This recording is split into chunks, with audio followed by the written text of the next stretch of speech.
Yes, sir, we promised you a great main event match. This is classic. Andre, the WrestleMania! WrestleMania is running wild. The world is listening.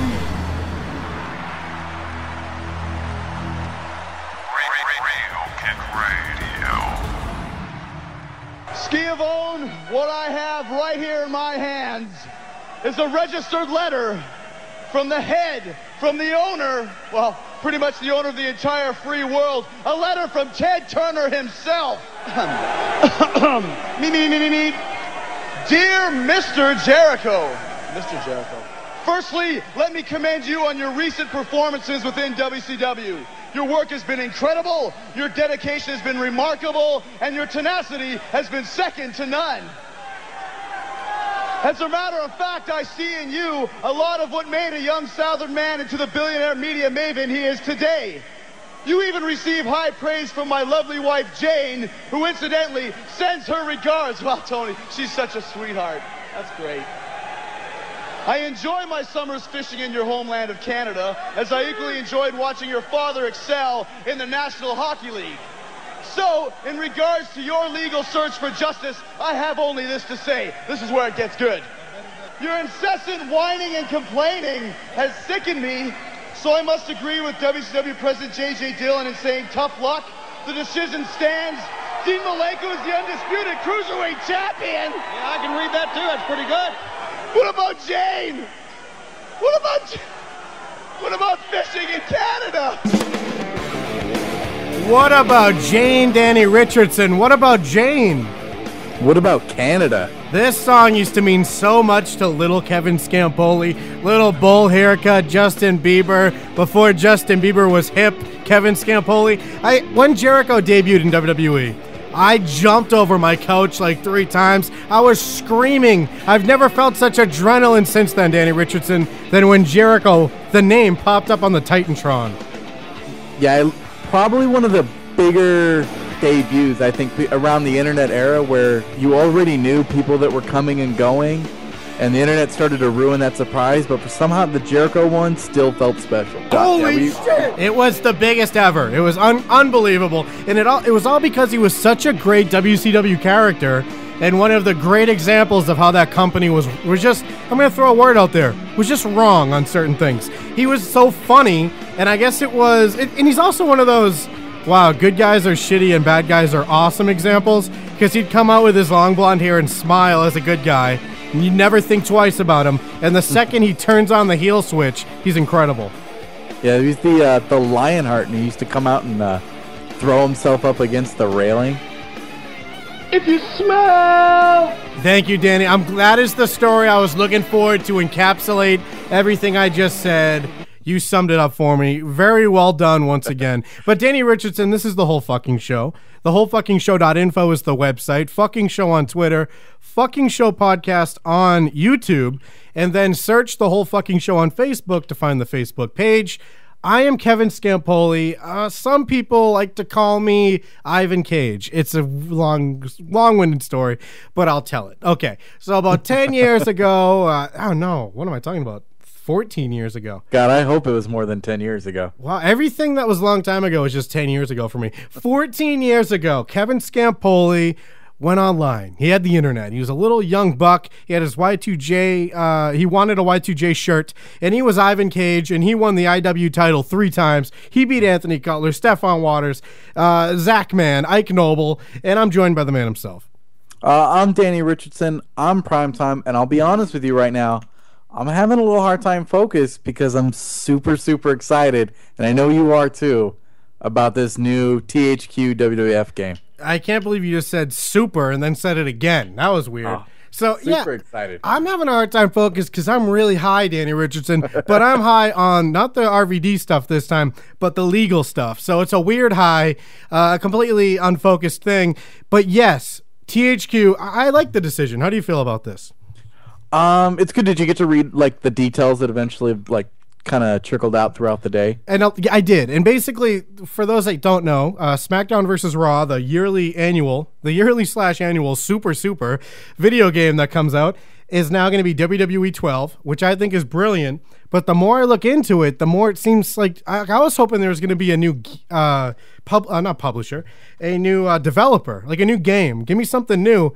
The more I read, the more it's the same. Yet all the comments are like, "Wow, I'm actually going to get it this year," or it's just all. The only thing I read that might have a little bit of hope is it said the new predator technology, which I hope isn't just some Randy Orton fucking is on the cover thing. That was my first instinct when I read it, is they called it predator technology. I thought this was something that they just made up just so it tied in because they're going to put Orton on the cover. But and I agree with you, a lot of the highlight points that they make are the same talking points they make every year. Right. You know, the story mode is going to be, you know, whichever way you want to take it. TV presentation this year again. Exactly. I feel like I've been told that for the last 10 years. And I didn't see anything that was telling me this is going to be different. I was very disappointed because what kicked off the day of all the news for it was just a video. Like, they promised at noon they were going to have, well, I guess at noon Eastern, 9 here, they were going to have an announcement regarding the game, and it was going to be huge. Even Jim Ross tweeted about it last night, saying, you know, they were going to have the biggest announcement that they've ever had concerning wrestling games. Yeah, wasn't that it? And all they lead it off with was a video promo with Randy Orton, and it showed zero game footage and had zero information about the game itself. Well, here's a nice quote from hopefully someone who means anything. This is a Google search result, so let's hope it isn't just a blogger. This is a true franchise reboot, not just a name change. It's also an investment toward the future of the franchise, giving us the opportunity to use our new technology. Shouldn't you have used that new technology when Next Gen happened? I mean, apparently it was just a graphical boost at the time, and now they're going to do something? Yeah, I don't know how, like, what did it take for them to realize that every year they were just essentially pumping out the same game and only making minor tweaks, sometimes for the good and sometimes for the bad. So it's like, what happened that this year they decided, oh, now we need to try something new that's going to work? You know what I'm more excited about than that game, Danny Richardson? What's that, Kevin Scampoli? Your new game that is coming tonight. You've had a new game. Danny Richardson does this thing where he thinks of ideas that have been done a million times on SportsCenter or other sports radio shows, Mike and Mike, and then he puts a wrestling name on it and pitches it to me. Like, I'm going to be so excited to play True or False with him. It's the grown-up version of True or False, or not True or False, what am I looking for? What's that game? Truth or Dare. There we go. Yeah, we're just going to play a silly podcast version of Truth or Dare about Rey Mysterio and John Cena. But I think tonight's the night when you finally have something good. Should we do that now or wait? I think I've typed it up so much we should wait. Ooh, because we've already hyped it up to the last two shows. What's it called, Danny? What's the game called? Let's play it. Oh, look at you. See, you're so excited because let's put the track record out there. I think we've played 3, maybe 4 games, and you hated them all before we played them and then loved them all when we were done. Well, how could you not love them? They're awesome and they're fun, and it gives us a chance to act like we have some power in the wrestling industry. They are brilliant, and I dare say that they should be nominated for a podcast award of 2011. Oh, God, that's going to be fun, isn't it? Well, this is all after you had no fucking hype. Now the hype's up. Now we expect something good. So this is supposed to be the most innovative one yet, you've said. This one, I think, is my favorite because it's very heavy on you. I love it. I do very little. It's very Kevin heavy. Is this about my old role-playing career? Because I've already talked about that, Danny Richardson. To death. And no, it's not about that. I had an original title for it. Whoa. What a great character. I got to stop you. To Death, the number 2-death. He's the first ever 4th generation wrestler. He's might be black. We don't know. He wears a La Parka-like suit, but the colors are red and white. Oh, my God. We can run with this, Danny. He's going to carry a chair to the ring that's red or white. And he might... Actually, Ollie's just 4th generation. Can he come in on a zip line? Sure, I love it. Is this the game? You just came up with suicide. I'm killing at this game. Now, is there more to the game than to death? Because I know he's good. Okay, I'm listening. The original title I had, it was the best I could come up with because I'm not very good with the titles. You can rename it as you wish. To Death. To Death was what we'll roll with. But the original title was Defend If You Can. And then, because I realized this is all about you, I changed it to, because it's about how you can spin, and you constantly change your opinions, and you spin them to the idea that it's like you actually believe them. I believe anybody that listened to last week's show believes that you actually enjoy TNA or believes that you actually enjoy a good fast-paced in-ring wrestling. Love it. When you hate the X Division. Fuck the X Division. which contradicts the previous two statements. This game sucks so far, Danny. You're losing me. All right. So the other name I came up with was Kevin Silvertongue. Oh God, what is this gay? There's a little sexual, thing I had going for you. Silver tongue. All right, I'm listening. All right. So, I'm going to give you a topic. I'm going to tell you. You don't get to pick a way to go with it. I'm going to tell you where you have to go with it, and you have to, if you can, you have to defend like the statement. Like you have to take this side. Kevin Silvertongue. All right. Is this making sense yet? No, honestly, I've been daydreaming, staring at my mini fridge, just high as fuck. But I'm going to run with this because I have a silver tongue, Danny. Let's do this. All right. So the first one, I'm going to state it out there. The WWE handled the karma situation in the best way possible.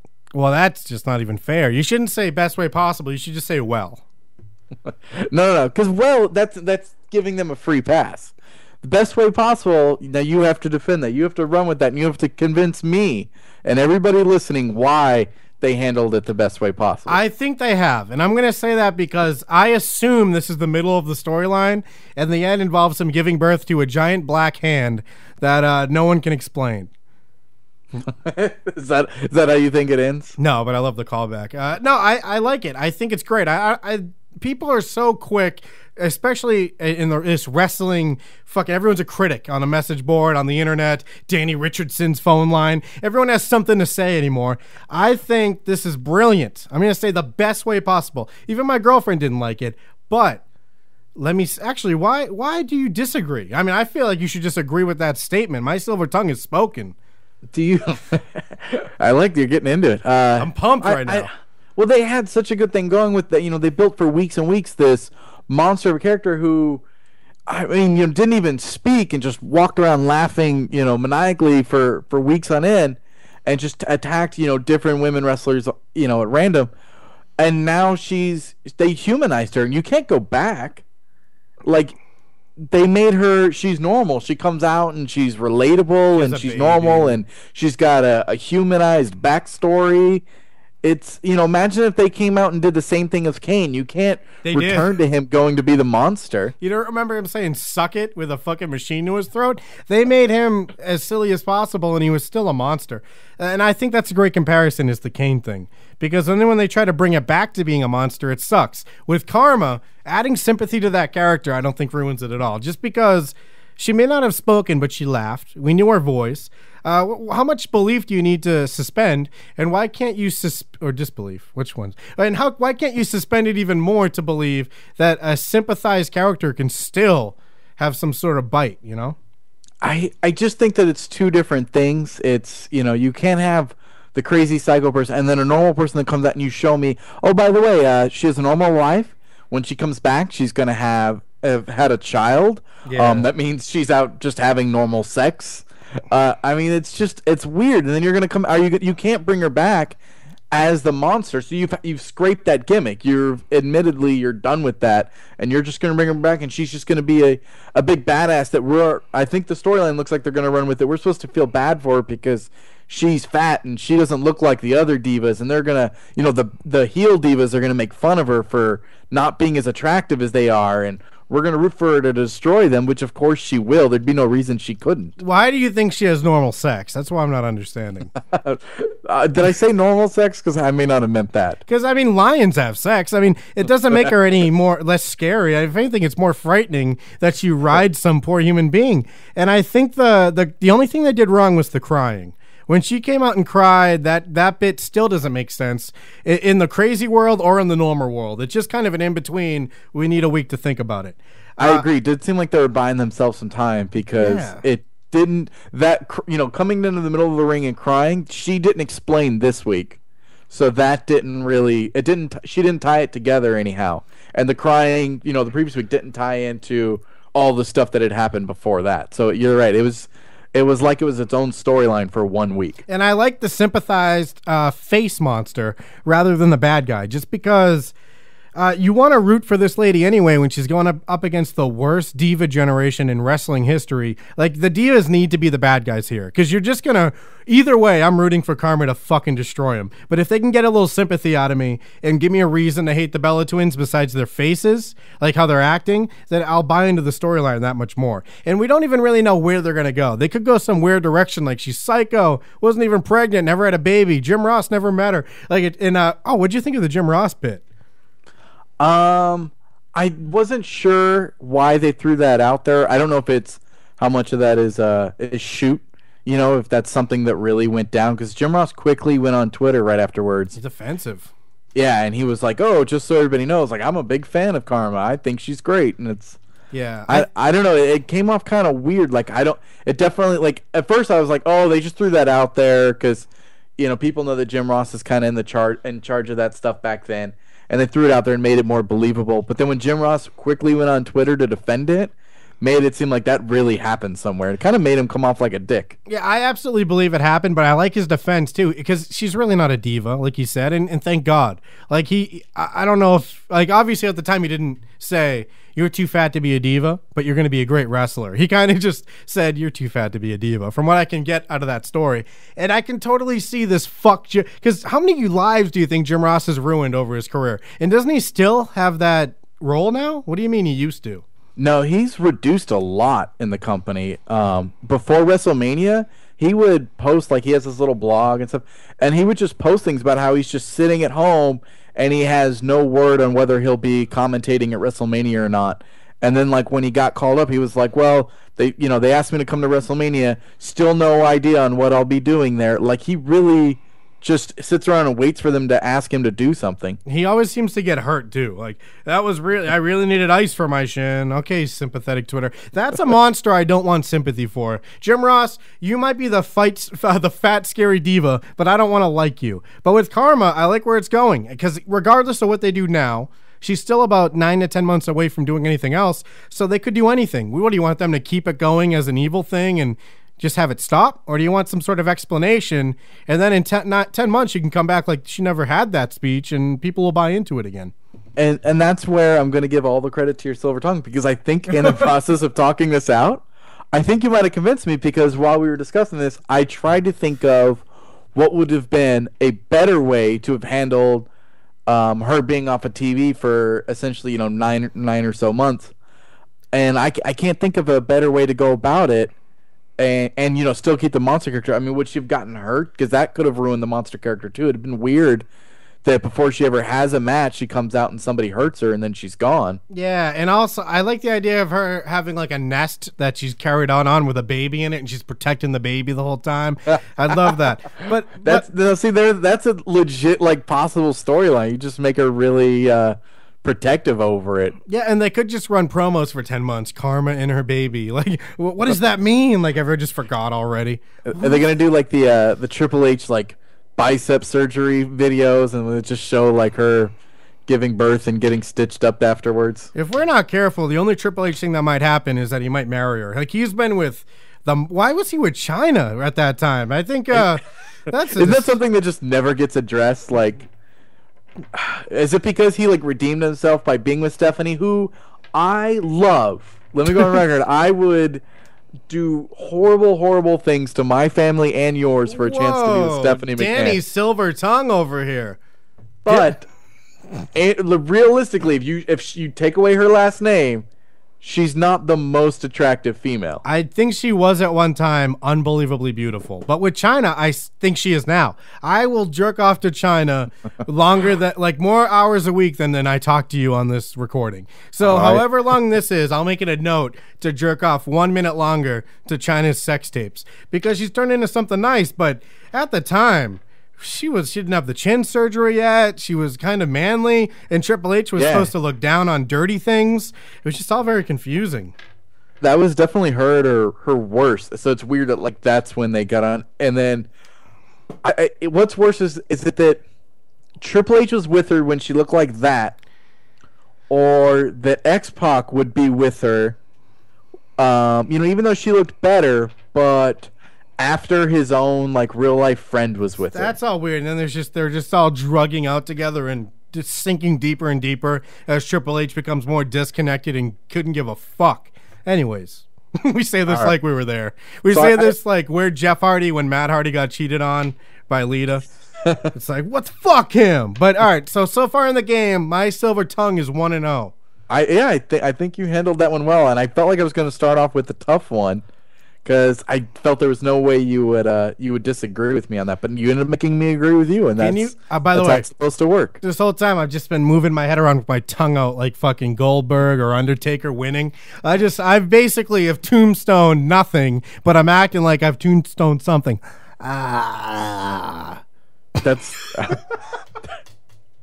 that's how I picture it every night. So. What a piece of shit I am. Anyways, to death. He's a fourth generation superstar, first of his kind. Fourth generation. Yeah, his dad was JBL.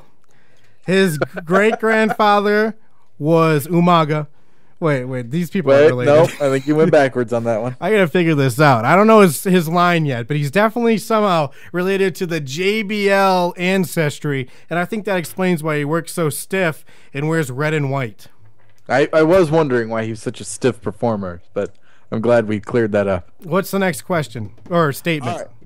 All right. So, like I said, I was gonna start hard. I think this one will get a little easier for you. TNA should sign Goldberg. Yes, definitely. Yeah. But I was wondering if that would be tougher for you because of your hatred for Goldberg. I like WWE Goldberg. As long as he comes out in TNA with the white trim shorts on, I'll love him. It was great outfit. Those did help distinguish him a little more from the Austin wannabiness that he had in WCW. And even people who hate WCW liked Goldberg for some reason. Am I wrong? I tuned in for him because I wanted to see where it was going from week to week. So I would definitely watch. As much as I hate Goldberg as a wrestling criminal, and as he's a bigger monster than Jim Ross. He's ruined more lives than Jim Ross. This guy. By the way, my tongue's been out the whole time. Would it be beneficial for TNA in the long run? Because he's going to cost a lot of money. See, I don't know. I don't know what their financial situation is, who's really the backer. I just know that he would generate so much attention. It would definitely be one of those... The only thing they would do that sucks, he'd have the belt within 3 days. Like, before even having a TV appearance. He had a house show, like when Diesel beat Bob Backlund. Sting lost the belt to Goldberg 3 nights ago in fucking Kentucky, and no one knew why. It'll be something like that, but I'd still definitely check it out. I'd like to see Mr. Anderson versus Goldberg type of thing. Yeah, I think we're both agreeing that short term it'd be good. I just can't imagine that long term it'll be beneficial. I think that's something they want to. I think Goldberg's the last unsigned, name that can really draw attention to your company right now. And like he's the guy that's out there that people would still take interest in. But there's nothing long-term even about Goldberg. Like, he's such a short-term character. He's the I don't lose guy, and you can't build anything around that guy because it doesn't sustain interest. There has to be a company change, a taser, or a sledgehammer for anyone else to care after a while. So, do you think it's worth the short-term boost and, you get the benefit of the short spike in ratings for people tuning in, and maybe people that have never seen the show before hear about it and tune in, give it a chance. But at the same time, undoubtedly, because it's Goldberg, you're going to have to sacrifice some, if not a lot, of your talent. Is that worth it? Well, do you think so? Because people would say that about a lot of the people they've signed, from Steiner to Hogan to Bischoff. Would they really have to take that much of a hit? And if so, get rid of the X Division. Perfect timing. Works in with the storyline. Get rid of these fucking Kazarians. Get rid of these Crimsons. I swear to God, I saw a guy named Red fight a guy named Crimson, and I didn't know what happened. Suicide. That was it. Was it Suicide versus Crimson last week? There is a guy Amazing Red, so that's possible. God, I think that's what it was. And I don't think anyone wore any red, but it was Red versus Crimson, and it was so fucking awful. I'd rather see Goldberg come out and just tear through him. Amazing Red is another one of those guys. He's internet darling, where he survives, and I like him, but I don't love him. I do think he's good, but he's one of those guys. He's so small, but he survives off of his Ring of Honor credibility. Like, he's put on great matches in Ring of Honor, none of which I've seen. Gay, stupid, fag. But it's one of those things like he's one of those guys that the internet loves, and they can't understand why he's not the world champion already. I can't wait to tell you my top 5 of right now, since you brought up internet darlings, because I have a couple on there. I am placating to the internet. We'll get there, but I'll give you the choice. If you want to rush it, you're ruining me with this game. I can give you 2 more, or I can just give you 1 more. I can skip to the last one. Let's see how good this one is. You know what? Give me 1 more, and then we'll see how we feel. Okay. Because they're both. This one's gonna be rough. So, in June, the TNA. Did you catch that they're gonna host that X Division Cup? They're going to host the tournament with all the X Division guys from around the world. Yeah, and no one still knows what an X Division guy is. But we're going to try to figure it out at this pay-per-view. All right. It's cruiserweight without weight limits, if that makes sense. That doesn't make sense. It doesn't make sense because cruiserweight is entirely a weight limit. So I don't understand. All their wrestling should be that good. Basically, it's good wrestling. Why wouldn't every match be that? Fuck off. Sorry, I'm mad. So Kevin Silvertongue. I think Scott Steiner should be the X Division champion. Tell me why this X Division tournament taking up pay-per-view time is a good idea for TNA. Because they're bringing back the 6-sided ring, which even for people like me that don't like this fucking X Division, we are hoping that we will see what... Like, I'm very interested in the 6-sided ring. I don't know if I really support it. Are they bringing back the 6-sided ring? Just for that event. You just made up? Just for that event, it's coming back. Do you even know about this event? But I think it's a great decision because there's people who fucking rant because that thing's gone. They'll probably check it out. New people like me, even though, believe me, I've watched Samoa Joe versus Scott Steiner back in the Asylum. You know, I've seen all the Kurt Angle Samoa Joe matches. But I'll still say new with quotes. New guys like me. Believe me, I've watched the archives. I have a TNAOnDemand.com subscription. Anyway, really? Yeah, $3.95 a month to watch every pay-per-view they've ever had, every DVD they put out. It's awesome. Anyways. That impresses me. That you're definitely making an effort to accept and appreciate TNA. I'm a King of the Mountain super fan. What a great match type. Anyways, here's the thing. The new guys like me, we want to see why these other people are ranting for this ring to be gone. I kind of want it back. And I'm hoping there's a part of Hulk Hogan that will see it for the first time. Like, this ring's pretty cool. And then it's back forever. And do I really think Hulk Hogan runs TNA? I think he's got a lot of stroke in there. I think he's more than just an on-air character. I think they listen a lot to what he has going on. I don't know how much pull Bischoff really has. I would think he would have more, but I think it's interesting that I just assumed the on-air story was real. Well, if Hulk Hogan sees it, he might like it. So I think, did I win you over yet? What was the statement? No, the X Division tournament's a good idea. Also, tournaments in general, very awesome. King of the Ring tournaments, for example, meant nothing. Why would they? Not even the main eventers were all in it, but it meant something. So just having a tournament is exciting. It has a theme, although it's still undefined. What's an X Division? Who knows? So hopefully Scott Steiner's involved. They're bringing the X Ring back, the X Ring, I'm going to call it. And is there going to be an X match, where they have the people climb up silly ropes and everyone laughs at them for a half hour? The Destination X. Probably not for this one, but I'm sure you'll be seing another one soon then. That's another argument why they should have it, because that match won't be there. I don't know. I think the X Division needs this attention, or they need to show that they're worth this pay-per-view to people like me, because I don't think they are. But I'm going to watch to see if they are. So what is it going to take to prove it to you, to turn you around on this? It's never going to work out for Kazarian or Crimson or Amazing Red. Anyone, these names are not good. These characters are generic. It's very much an E-Fed turned into a regular watch me on TV type of thing. It's never going to work. But maybe there's guys I don't know about. I kind of like Generation Me. I don't like the fact that they're half the size of the Hardy Boys, and still kind of try to dress like they used to. But I'm interested in the blonde-haired fellow. I like that guy in Generation Me. Who has a favorite Generation Me member? I do. I rooted for that blonde-haired fellow against the black-haired guy, and I'm pretty sure they're 4th generation. So I got to work on my other guy. But I don't know. There's got to be fucking X Division guys I don't know about. If Kazarian and Amazing Red and Crimson, and he might not even be X Division. If they're the only ones I can name, there must be something I'm missing. All right. So Would you be happier if they just called them like cruiserweights or lightweights? Would that make it better for you and more enjoyable? Yeah, because it's not just calling it that, it's completely changing it. Like, for example, Kurt Angle, Samoa Joe, even AJ Styles, these are all former X Division champions. Would they even fall into a lightweight? Absolutely not. No, and I think that's why they avoid that thing. I think that's where what they're trying to avoid, because before, if you were in WCW, if you were a cruiserweight champion, or if you were the light heavyweight champion, whatever it was, nobody believed that you were going to transcend one day and also be world heavyweight champion, because it's hard enough for us to believe that when we see these smaller guys. So I think calling it the X Division, and then every once in a while blurring the lines and making sure that you understood there was no weight limit. So it's like, yeah, these are all smaller guys, and it's clearly a cruiserweight division, but occasionally we'll let big guys wrestle for it too. Gay, fag, retarded. But it's to get you to believe that these little guys can take on the big guys. So whenever anyone ever takes off, like an AJ Styles, a Christopher Daniels, something like that, then you can push them and put them in the world title picture. And, hopefully that piece will fit right in there. Having AJ Styles beat up little guys doesn't make me think he's any better.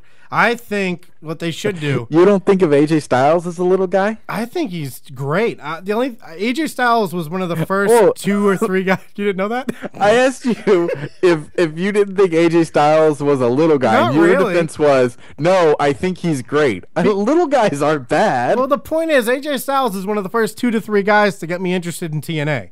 So what the fuck are we handicapping his matches against fucking midgets for? And why are these midgets under contract? With X Division, they should either have every match be that, what's it called? The X-Ring climb match? Destination X-Ring? One of those. Or just have some stipulation to set it apart. Maybe an anything goes. Just a kind of an untold... They can use whatever they want. Sometimes they probably won't. But just make it a concrete name. I don't want to sit here and ask internet wrestling faggots what an X Division wrestler is. Because no one... First of all, I don't know any.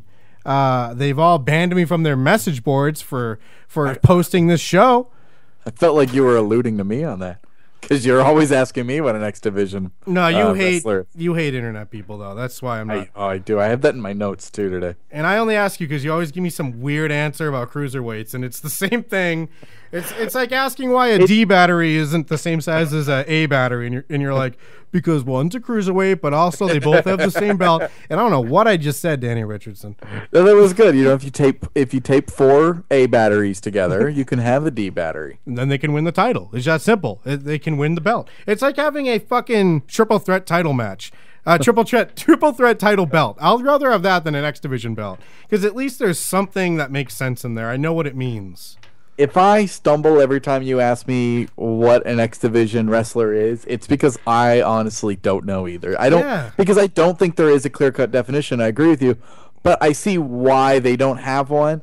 I just think somebody needs to figure out something. Like you said, maybe get rid of it, and then maybe we don't have to have a cruiserweight division. Maybe we just let those guys fight amongst everybody else, and then over time, I'll believe that an Amazing Red can get an upset victory over...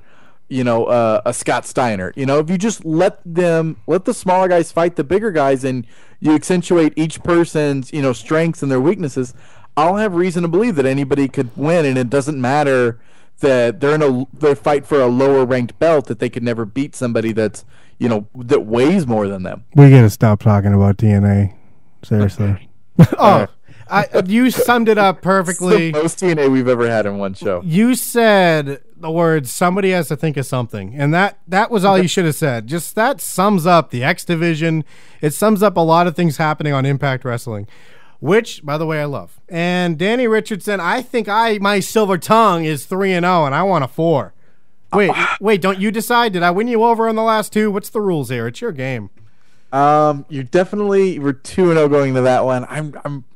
I don't know that you gave me a reason why the tournament is. Well, you did, but I don't know if you convinced me, because with the ring.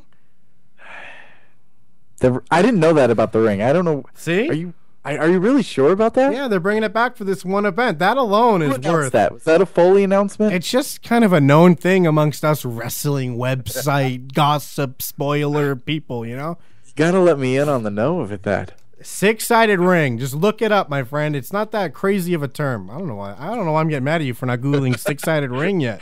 I refuse to Google it. You know what? If they're going to bring back the six-sided ring, and I didn't know that, and you informed me of that, I guess I have to give you the point because that does get me interested. Because I am one of those people, I firmly believe they never should have got rid of the six-sided ring. It came off as innovative, and it set them apart from other wrestling companies, which is something they desperately need so they don't constantly get compared to WCW. I do like the ring. I don't like there's a lot of people who just, I'm going to say the word haters. They're just haters, so without... for example, Jim from Jim and Them. He doesn't watch TNA, but if, let's say, the six-sided ring was going on a few years ago and we flipped past it, that would be the first thing he made fun of. Without ever watching it, why is it a six-sided ring? So a lot of people will just kind of trash it to trash it. But at the same time, for fans, I think it's way more exciting. Although those ropes don't seem like they have nearly as much give, so it's less believable that they're bouncing off of them. That's interesting, because, and I guess it's just me, but for whenever I see something new in wrestling...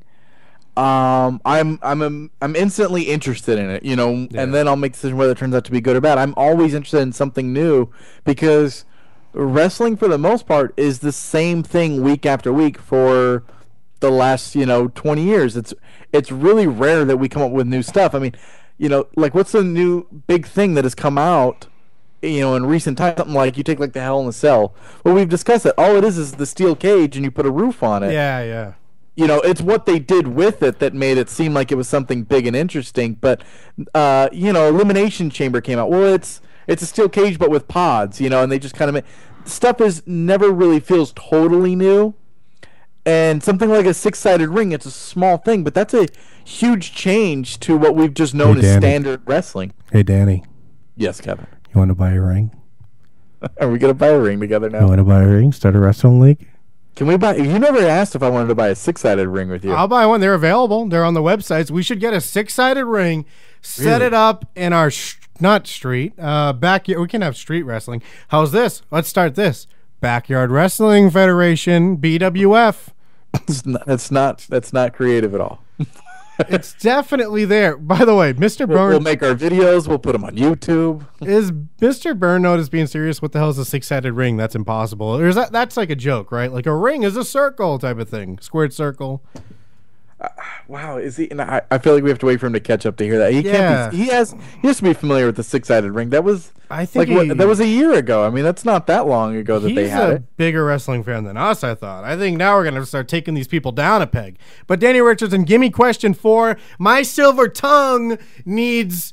What is silver like? Is it some sort of needs electricity? Ooh, that was good. You saved that one. I didn't know where you were going to go. Hey, I was cutting a promo on you. I'm to death. I have a silver tongue, and I need some electricity up in here. All right, this one's for you and your father, JBL. Yes, thank you. All right, this is the final one, and much like you and your father, JBL, go stiff in the ring, I'm going to go stiff with this last question. God rest his soul. All right, CM Punk leaving the WWE will be a good career move. And I have to sell you on this? You have to, or you can just tap out and admit defeat. Well, all right, let me break this down. Good career move for him, or do you mean good for WWE? For CM Punk, because it seems like at the time, for people that don't know, there's a lot of rumors going around. His contract runs up soon, and he might be leaving, and it doesn't seem like it's really his choice. It seems a lot that it's on his side. I don't know if it's a money issue or if it's just unhappiness with general direction, but there's people that speculate as early as June or July he could be on his way out. This is a great decision by CM Punk. Let me tell you, he can't. I just watched him versus Samoa Joe in Ring of Honor. That's right. I'm an internet fag, and let me tell you, he was doing moves that apparently he's not allowed to do anymore. He was pulling off some shit that I didn't even know he could do. I guess it's not in his character anymore to do any type of backflip or flip, but some incredible stuff, exciting matches. He's the type of heel that loses, but you still respect him. Internet darling, I think is the word you use. And there's things that happen, Danny Richardson, when you become a wrestler on the mainstream. Taz, for example, and this is a bad example. This is why he went to the mainstream. Because in ECW, he was champion. He got bored. It was all too easy. He was giving it all to him, so he needed a new challenge. CM Punk is kind of the opposite. Now, I'm really talking my way through this one, huh?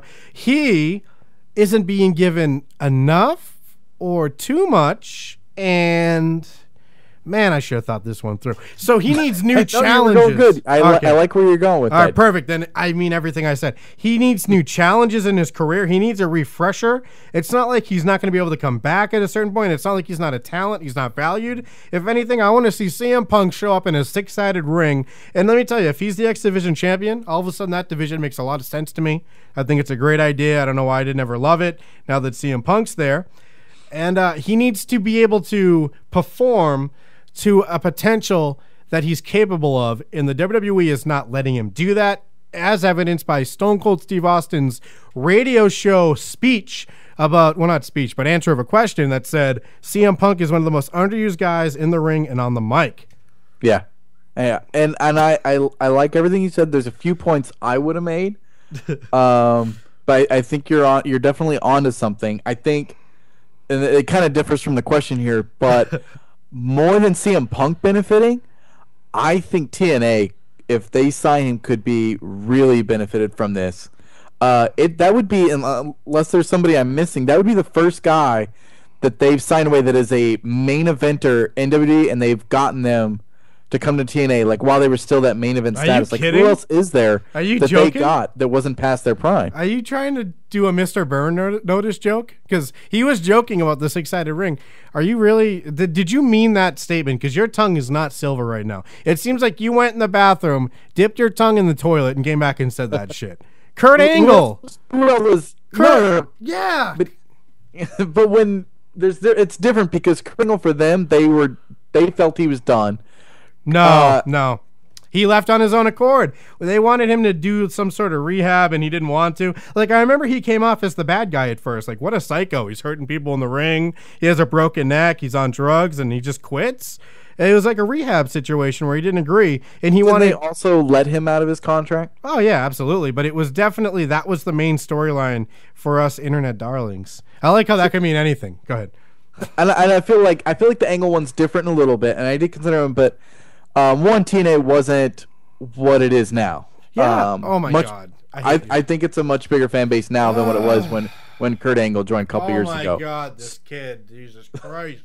But don't you get it's because of Kurt Angle? Like, that was the biggest thing since it's even, I would put that above Jericho going to WWE, because when Jericho left WCW, he was just a buried talent who had potential. Angle had conquered everyone. He made Hulk Hogan tap out. He pinned Undertaker. He was world champion, main eventer, top of his game, and now he's going to TNA. What is that? Gross. And it got a lot of attention. What, you mean Samoa Joe's little house he has down there?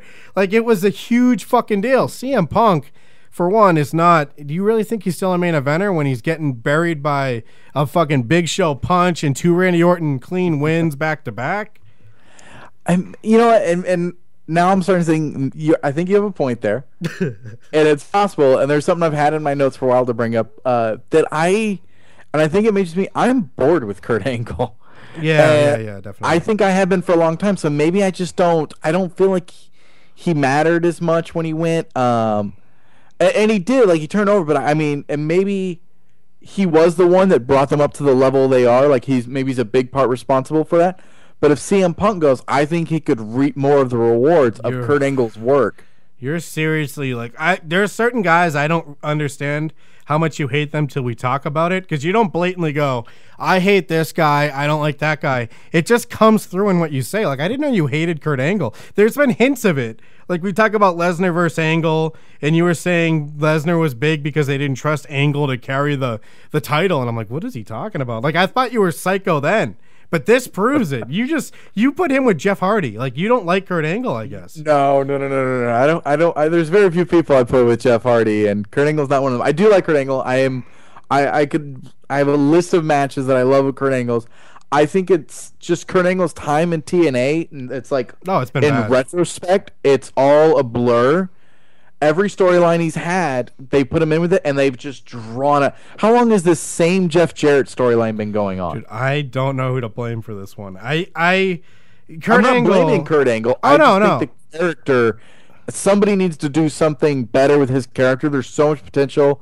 They need to unleash him in the ring a little more. I don't know if he's broken down to the point that he can't perform the He same might way have. he might- used to. He honestly might have. Like, I was getting ready to blame him, like when you said you weren't gonna, because Kurt Angle now is a very different athlete than then. He now is awkward and bad and terrible. Like, here's the thing. He doesn't have a silver tongue. And he lost it. He used to.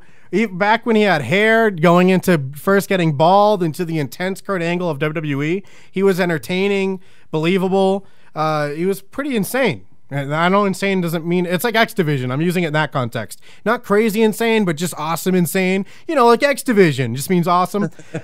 He was insane. And then he went to TNA, and now he just seems like he hurt his head and he is insane because he's very literally crazy now, and that his promos are just lethargic and awkward.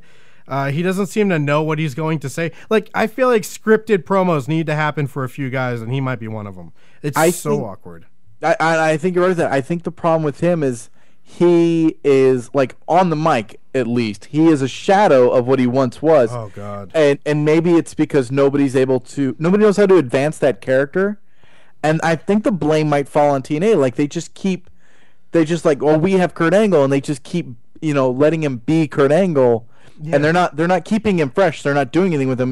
This storyline with Jeff Jarrett it's at least a year old. I mean, it's gone on forever. Yeah. I mean, I feel like we're going on 2 years with it. And it's like they just keep coming up with new matches and new, reasons for them to fight, or well, essentially the same reason, but new stipulations.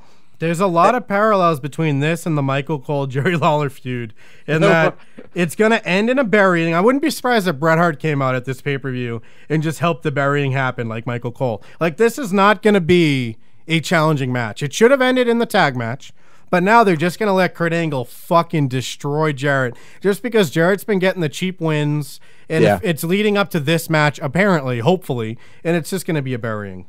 Well, and then I think the light at the end of the tunnel for him right now could be, because they said the stipulation, the winner gets a shot at the heavyweight champion.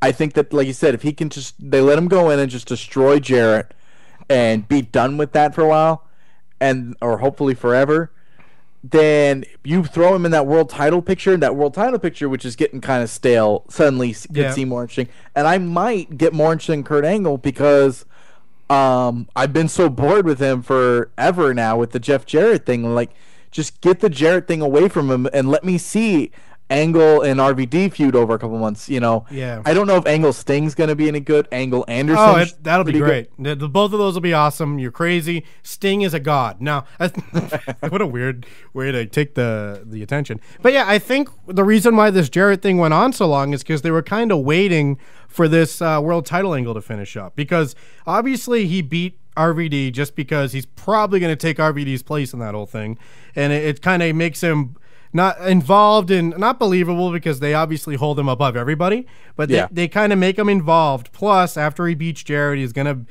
officially be the #1 contender. Leads to a lot of interesting things with Kennedy or Anderson, whatever you're calling him this week.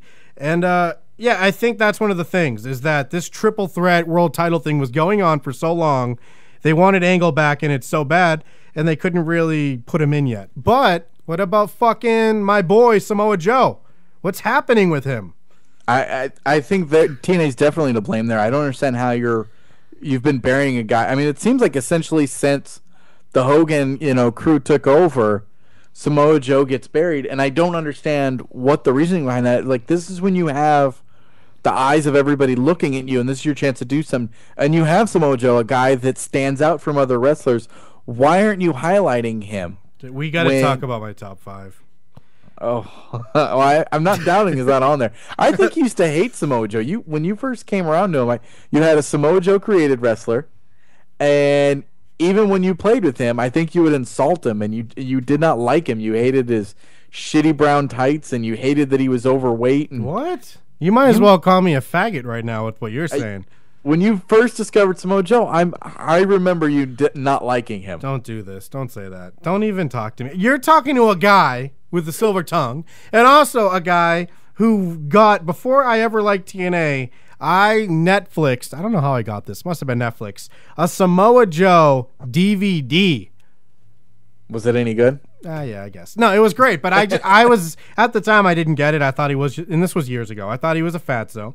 What's the big deal? Loved what I saw. He's not my favorite ever. Now, Danny, not true. So we'll wrap up your silver tongue game. Yeah, what was the last one? Did I win?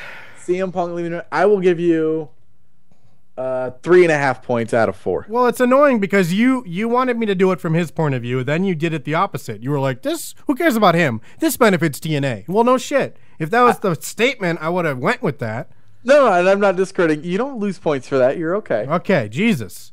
You're okay. I was just pointing out that's a part of it that we didn't really discuss. And I just don't know how many people look at it from that angle. Like, everybody's just thinking like CM Punk, like if he's going to leave or not, and how will her do it.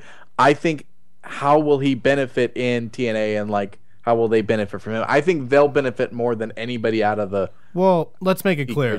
I have a silver tongue. I don't need people going on the message board saying I have a bronze tongue. I don't want any shit talking about my tongue, especially after I talked my ass out of a paper bag. Was that funny? How's that for a promo? How about that Tough Enough episode when they all cut promos and that one guy's like, "That's when you crap in my oatmeal," and everyone was like, "Holy shit, that was awesome."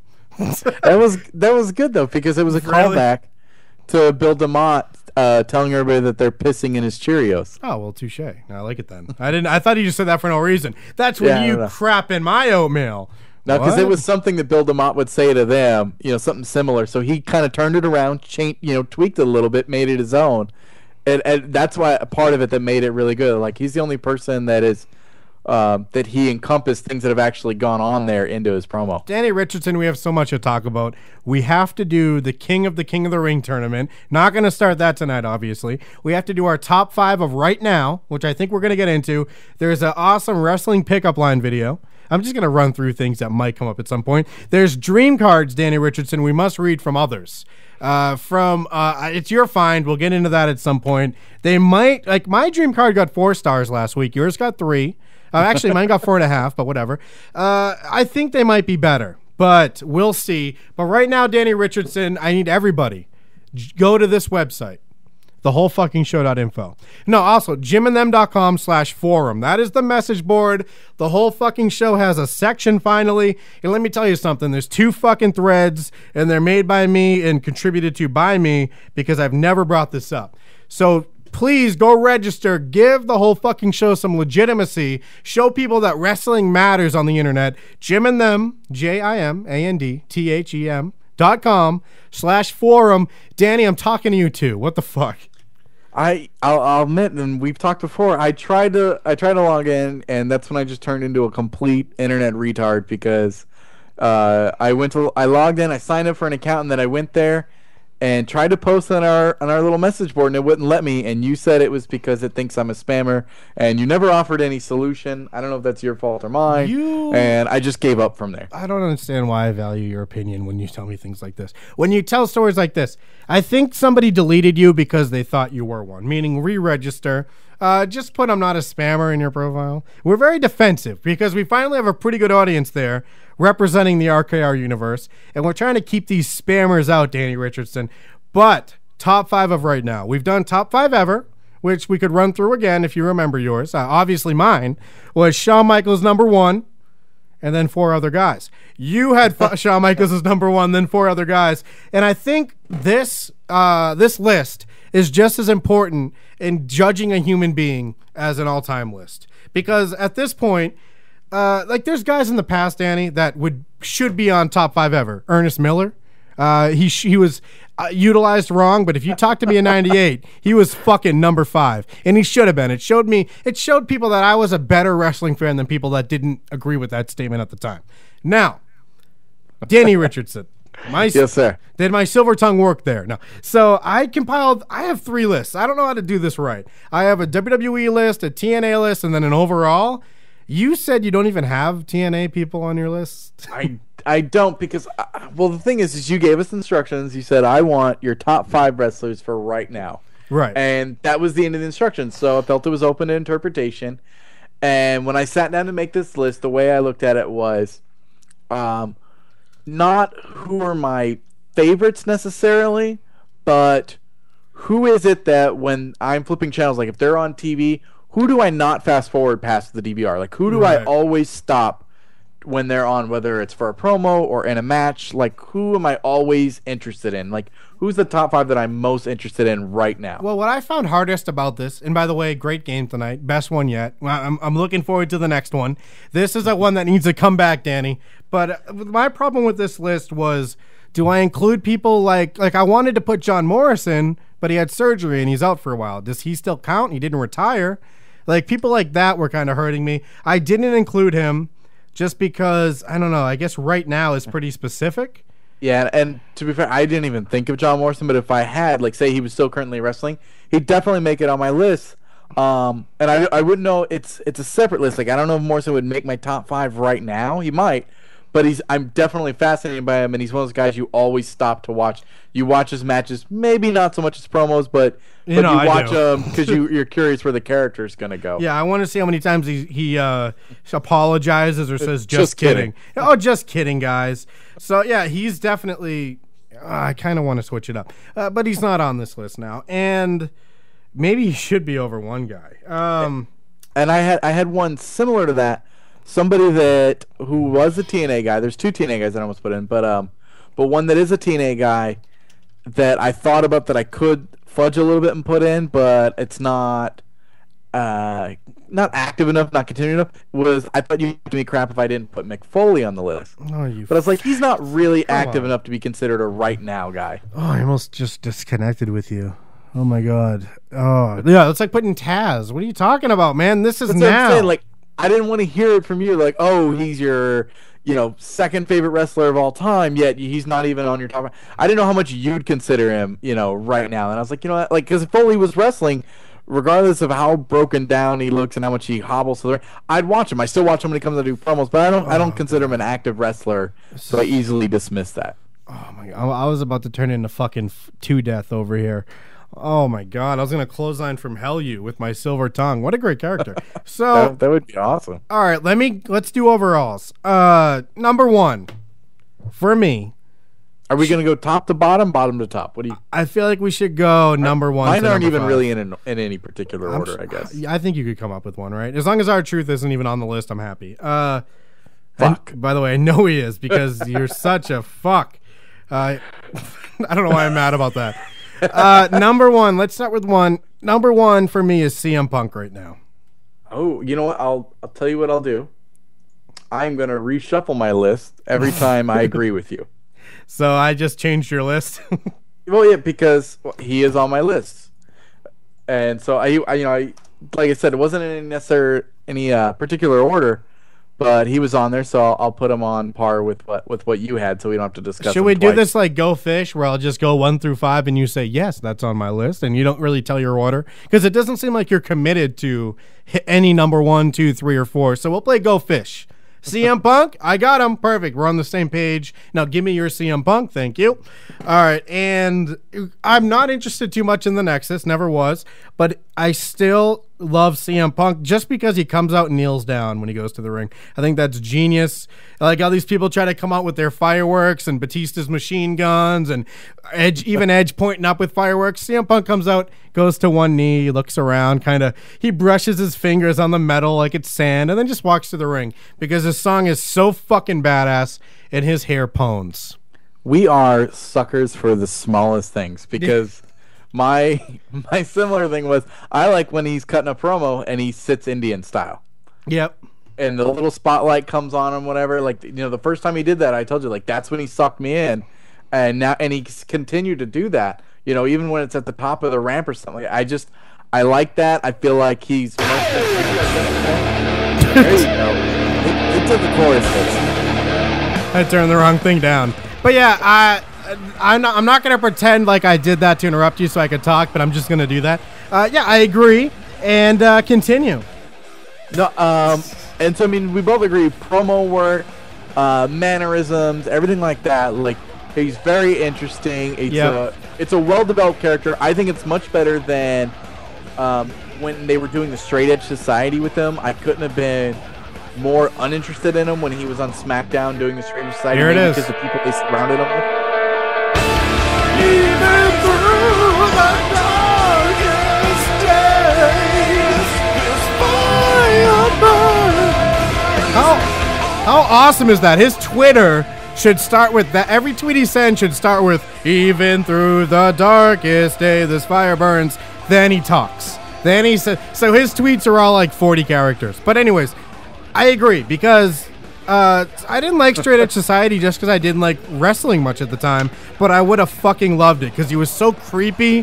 He had those huge bags under his eyes, and his kneeling down and his sitting down makes him like a twisted guy, which he was more than ever then. Like, long hair, doesn't shower, big bags under his eyes. CM Punk was such a fucking creep. Yeah, and I don't know if you missed he had a feud with Rey Mysterio that seemed like it went on forever, and then he wore the mask for a while. Yep. And I don't know, I was just very interested in when he was in SmackDown, or on SmackDown rather, and something about his change to Raw. I feel like they've developed the character more so. Like, they took that and they just expanded on what he already was. All right, so I went fish with that. I my silver tongue was right. I don't know which game we're playing.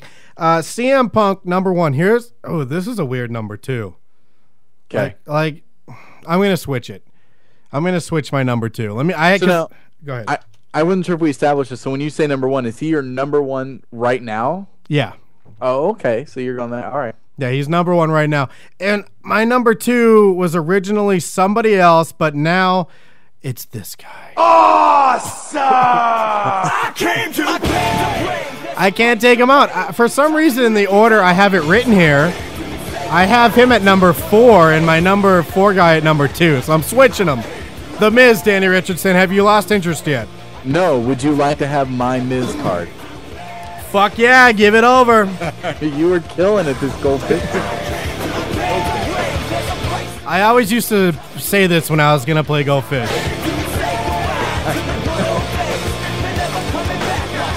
Say goodbye to the war days, man. We're playing Go Fish now, bitch. You took my 7 of clubs and then you just yelled out, I came to play. Well, I didn't know any of the numbers or suits. I just took cards. So it was like, I was a bully, okay? I was a very big bully. I came to play, give me your cards. Miz is great. I don't like that Alex Riley's beating him down. I hate it. And actually, I like this. Danny Richardson, this should be our power rankings. We might have to keep these up a little bit because you and I have a fault where we don't really discuss the now enough. And I feel like if we run through some power rankings or changes in them, it'll result in more discussing of the now. I like it because I think this could change on a monthly, and maybe it's only 1 or 2 guys that change, say, come next month. Maybe only 1 of my guys change. Yep. At least, we could run down who was previous, who got dropped, why they got dropped, and, and who got added and why they got added. I just edited Miz in SmackDown vs. Raw, which is soon to be WWE 12. By the way, his pants are blue in the new one. Why? I changed his tights color to Over the Limit when he had brown and white. Fucking awesome. I love him again. I just gave him the belt immediately. I didn't even play through a match. I just went through the settings and changed the champion and said, I'll come back to this. Because I don't understand why, I understand him getting beat by Cena, I guess. Cena's the guy. But why is Alex Riley embarrassing the Miz now? What is this about? See, I disagree with you. I like this because the Miz got his push. He got his rub. They did the Cena thing as far as they could take it. So it's where do you go from here with them? What's a rub? What is that?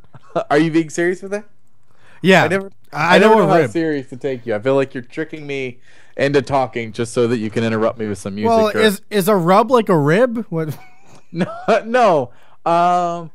If I'm in the wrestling company and I'm well established, and then you come in and you're a nobody, and we get into a little program, and maybe you get the upper hand once in a while, and we feud for a while, you're going to get the rub. Suddenly people are going to look at you.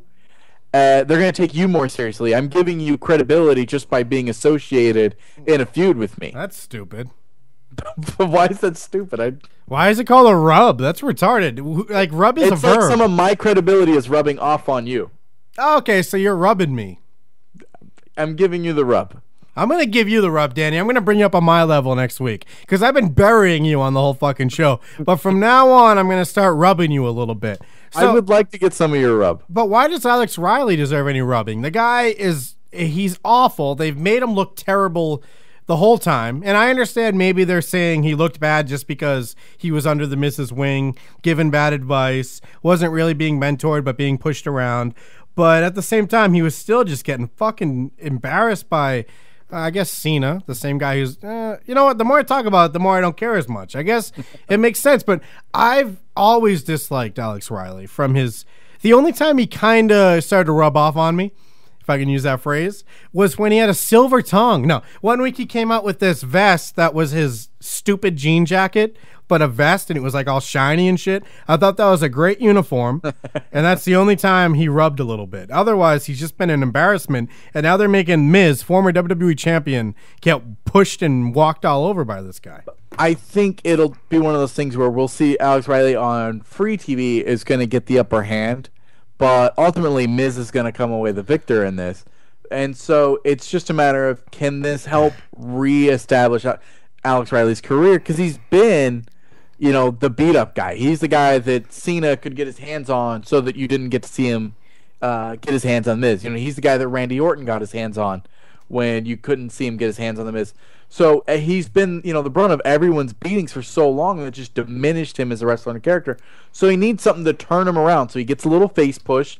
Everybody wants to see him beat up on the Miz. So if you kind of try to convince me that he had a fighting chance against the Miz, even though he doesn't win, it'll make him more believable when you go and throw him in a feud with, you know, whether it be a Kofi Kingston or a Jack Swagger or something like that. So, you know, suddenly he's a little more believable. You don't have to elevate him to main event level. You just need to put him back on the level with the rest of the card. Like, I need to stop looking at him as another NXT guy. I need to start thinking of him as a fellow, you know, superstar in the WWE. I cannot wait to talk about my number 3. But right. It's Alex Riley. No, but why? Why? That's what I'm going to say. He's nothing. He's nothing more than an NXT guy. He has zero fucking likability. Like, The Miz has a chin problem, but Alex Riley has a whole face issue happening. It's a pumpkin head thing that's very frightening to me. And I'd love it if, you know, we kind of have some rubbing in the WWE locker room, Danny. I don't know if people knew this, but we kind of get tape traded around. So if someone could call him a pumpkinhead and send me a little video or an audio of it, that'd be great. I'm looking at you, Mizzy. So like that character? That's the character who acts like he's in, who acts like he has rub. Look, people are listening to you. Yeah, your silver tongue. I'm the rub guy. I'm talking to you, Mizzy. He has little nicknames for wrestlers that don't even make sense. Hey, Scotty S. That's my Scott Steiner name. But no, I think this guy has zero potential. I don't think he's ever going to be believable as a mid-carder, let alone a main eventer, unless he wears that shiny jacket a few more times. But I think guys like Daniel Bryan deserve more of a attention than this fuck. Maybe, but Alex Riley has more of a character chance than Daniel Bryan. Daniel Bryan is... Come on, no, he's miserable on the mic, and so he's just always got that you know, goofy expression on his face. He's hard to take seriously for the general population. Like, he's a great wrestler, and we all know that, but, you know, character-wise, I don't think he has that charisma factor that they look for. Do you like how I said so when you said he's not good on the mic? So? Who cares? That's probably what he says. You know, hey, Alex, you suck on the mic. So? Fuck you. Yeah, and I love, like, usually this week was an exception, but I love watching him come out and doing his gallop and nobody even fucking reacts. It's just a bunch of kids sitting there on their hands like, who's this guy galloping down the runway? And he doesn't look into it. No one gives a fuck. And I think that could be different if it's all on him. After watching Tough Enough, it's like, Daniel Bryan, fucking do something, okay? Do something to be interesting. But I will say, this turned from me loving him to hating him, but he's the one guy who I will buy the Basics WWE t-shirt from, because for $14, his shirt's pretty fucking legit. Usually it's like Dolph Ziggler naked on the front of the shirt posing. Daniel Bryan's has him doing that label lock, and it has that cool font that's on his regular shirt. It just says Daniel Bryan, Submission Wrestling. It's like one of the coolest fucking Basics shirts ever, and I want it. I haven't seen it, but you just described one of the worst shirts ever to me. It's fucking awesome. And it's great. Do you know the font? That's the question. Do you know what font I'm talking about? Which font is it? I'm going to call it the Daniel Bryan font. He's the one wrestler with a font. And we sit here acting like he isn't that great. Because he's got his own font. He should be United States champion. You know his shirt, though? The big Daniel Bryan letters, and everyone loves it and buys it. Yeah. I'm gonna find this fucking shirt for you. This shirt is the shit. And the next bet that we make, if I lose, I'm buying you the Daniel Bryan shirt, and I need a picture of you wearing it. I'll have to pull it out a little bit. You know, my body's looking exactly how it shouldn't, so it's not gonna I'll be sure work. not to tag on that joke there. All right, I'll send you a link someday. Don't do it. So you like Alex Riley, and for that, I just like you. I think it's one of those things where you feel like if he can make it, you can. Do you really think he's any good on the mic, or he's interesting, or has potential, and is anything more than an attention whore? I think I could come up with a decent-sized list of people that he's better than on the mic, and Daniel Bryan would be one of those. Bullshit. So, and I think the thing is, you look at him like he's so crappy because all he does is he gets beat up. He hasn't really had the chance. That's not why. This is like one of those things where we say Vicky Guerrero doesn't get booed for the right reason. Like, I don't hate Alex Riley because he was a bad guy. I hate him because his stupid fucking attention whore ass on NXT was dropping fucking what is it? What is it called? Oh, double axe handles off the ring apron just to get on camera when the NXT people were beating someone down. Everyone else is doing what they're supposed to do. He tries to get fancy, almost falls off the apron to get a fucking high-flying shot in. What a fucking zero. I didn't see that because I've watched very little NXT.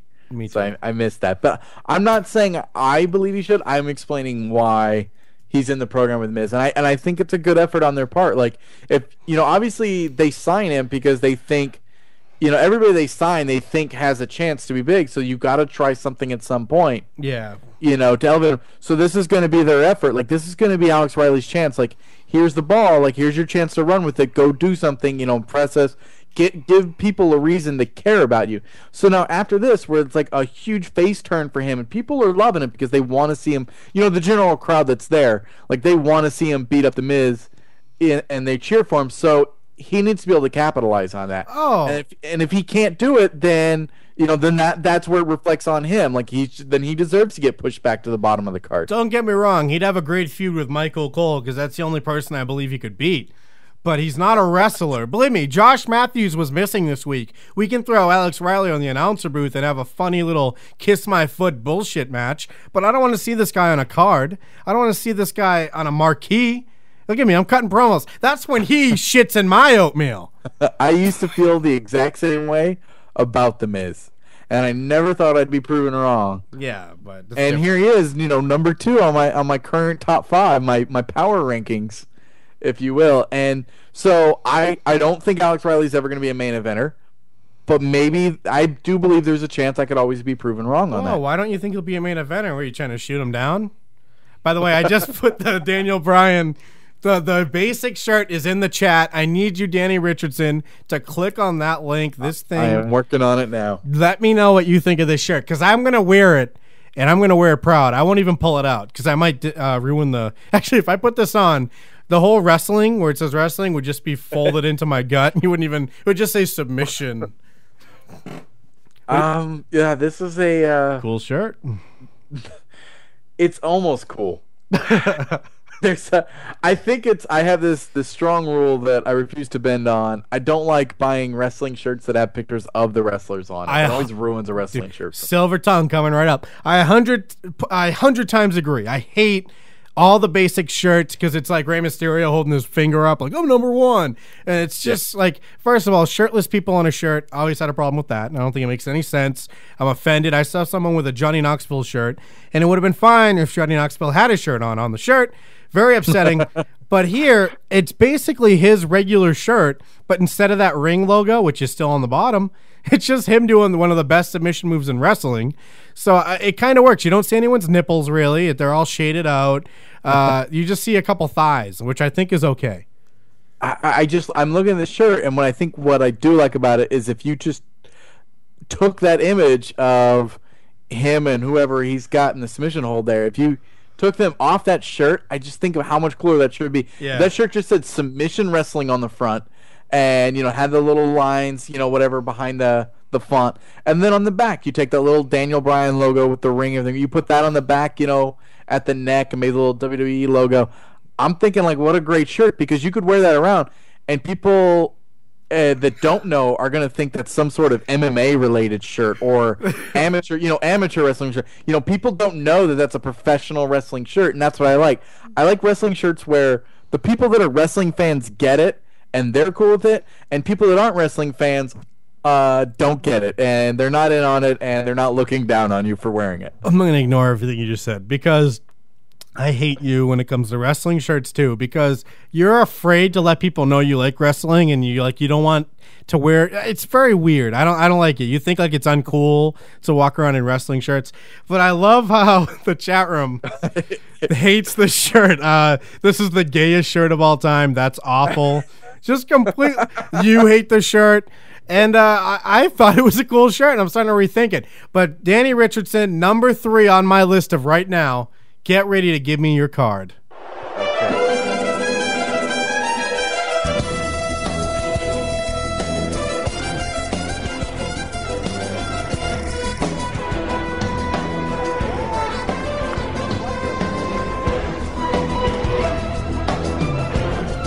Wait, is this even his song? Yeah. Okay. It's just because you don't have the car horn in the background. I'm trying to get to the part that I love when he's walking. Wait, here it comes. Oh! I fucking love this guy. He might be my number 2 now that I think about it. I love the fact that he walks to the ring with a bigger smile than anyone. And he does that thing. Dude, I'm about to cry just thinking about him doing that thing where he like has his hands up with his palms facing in, and he like shakes them. You know, he's about to be your number 5 on your all-time list. The way you're going on. I love this guy. I hated him too. This is a guy I completely disliked. I thought I only liked when he wore this jean vest that was like shiny, but now like he's totally the best because he walks out and he does the thing where he's smiling, he leans forward, kind of almost like he's scratching his chin with both hands. He shakes his hands out and he's like, "Why aren't you smiling like me?" Are you ready? Yeah, you got him? Go fish. Fuck off. Holy shit. With how the Miz has been the past few weeks, I'm thinking Del Rio's number 2 on my power rankings. But as we talk about it, that's going to change because I just remembered he's feuding with Big Show, which is never interesting. Oh, God. Big Show. I looked at the salaries of WWE guys because, hey, Mizzy, thanks. But I was checking those out, and the Big Show is close to $2 million. Like, he's up there on a Cena level, and that must have changed. This was like 2005-ish. Hopefully he got a pay cut in half type of thing because the Freak Show bit doesn't work nowadays, and nobody gives a fuck about Big Show. But back to my number 2 or 3. Del Rio went from the, like, SmackDown. Let's talk about this. Remember when MVP first came? Yep. Didn't you hate him? I did. I felt like this was the same thing because didn't MVP feud with Ray at first? Like I don't remember, but it's when Alberto Del Rio came to feud with Ray. I'm like, wow, this generic Mexican, is this just the Mexican MVP? He thinks he should have the highest paid contract. He's this rich guy, and I ignored it. Never watched the show, and then it came to WrestleMania time. Back in Elimination Chamber, I started getting back into wrestling, and I'm like, wow, this guy won the Royal Rumble. What? What's that about? And then I listened to his theme. Where is it? Oh! Like when he won the Royal Rumble, that was the start of the turnaround for me because it intrigued me. It was one of those like, well, they see something here that I don't. Let me watch closely. And I love that. I love the personal ring announcer. It's a cheap heat bit, but what I like more. And I swear, there's these little parts of his character I feel like people are missing. Like this, how he's smiling so much. He's beeping over his music. Like he's already driving out with spotlights on him, but he's beeping so people will look. He's smiling and like flicking his arms. Then the announcer announces him. He takes the mic. The first thing he says is, "My name is Alberto Del Rio." Yeah, we know. You have a personal announcer who just told us. And then he goes, "Yeah, well, you already knew that." Hey, I did.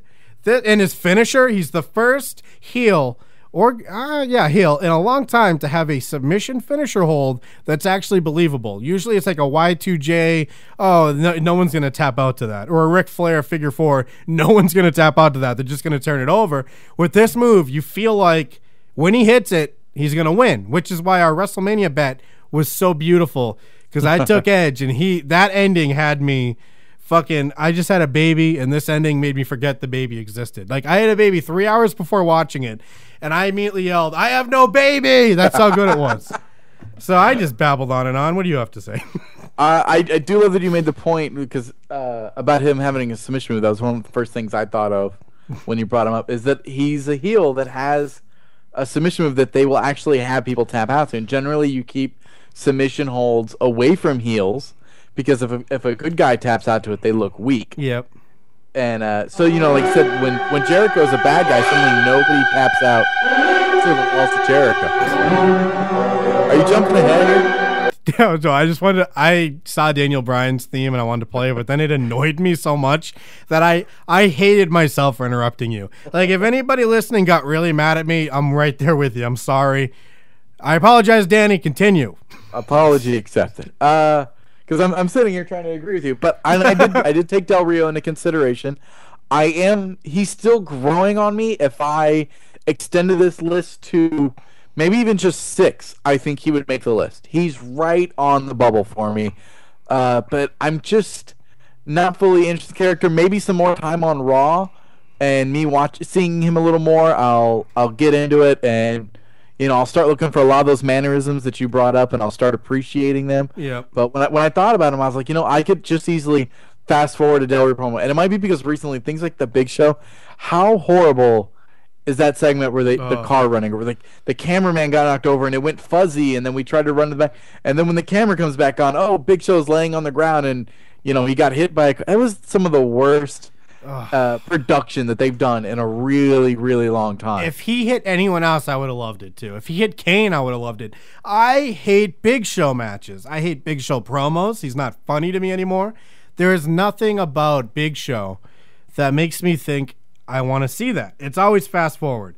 I'd love to see Del Rio in a more substantial feud. It's so upsetting. It's like it's Destiny thing has to be put on hold. What do we do? Well, Big Show's on Raw. Fuck, that sucks. I wish Kane was on Raw. But and also look at my list. 3 for 3. All 3 are heels. Not one good guy yet. And as I look at it, it might change, Danny Richardson. But yes, Alberto Del Rio has such a classic cheesy heel attitude. Like, there's nothing about him that's believable. Like, when he comes out so happy, it's obviously his character. When he screams his name, it's so over the top character shit. But I love it. Like, he pulls off the hateable guy who's trying to be hateable so well. All right, so should I name my number 3 then? You know what? Let's see if they're on my list, and then whatever ones aren't on my list, we'll read through on yours. All right, I like it. All right, well, I like this silver tongue thing. Now, this is for... remember, this was originally number 2. Here it comes. What?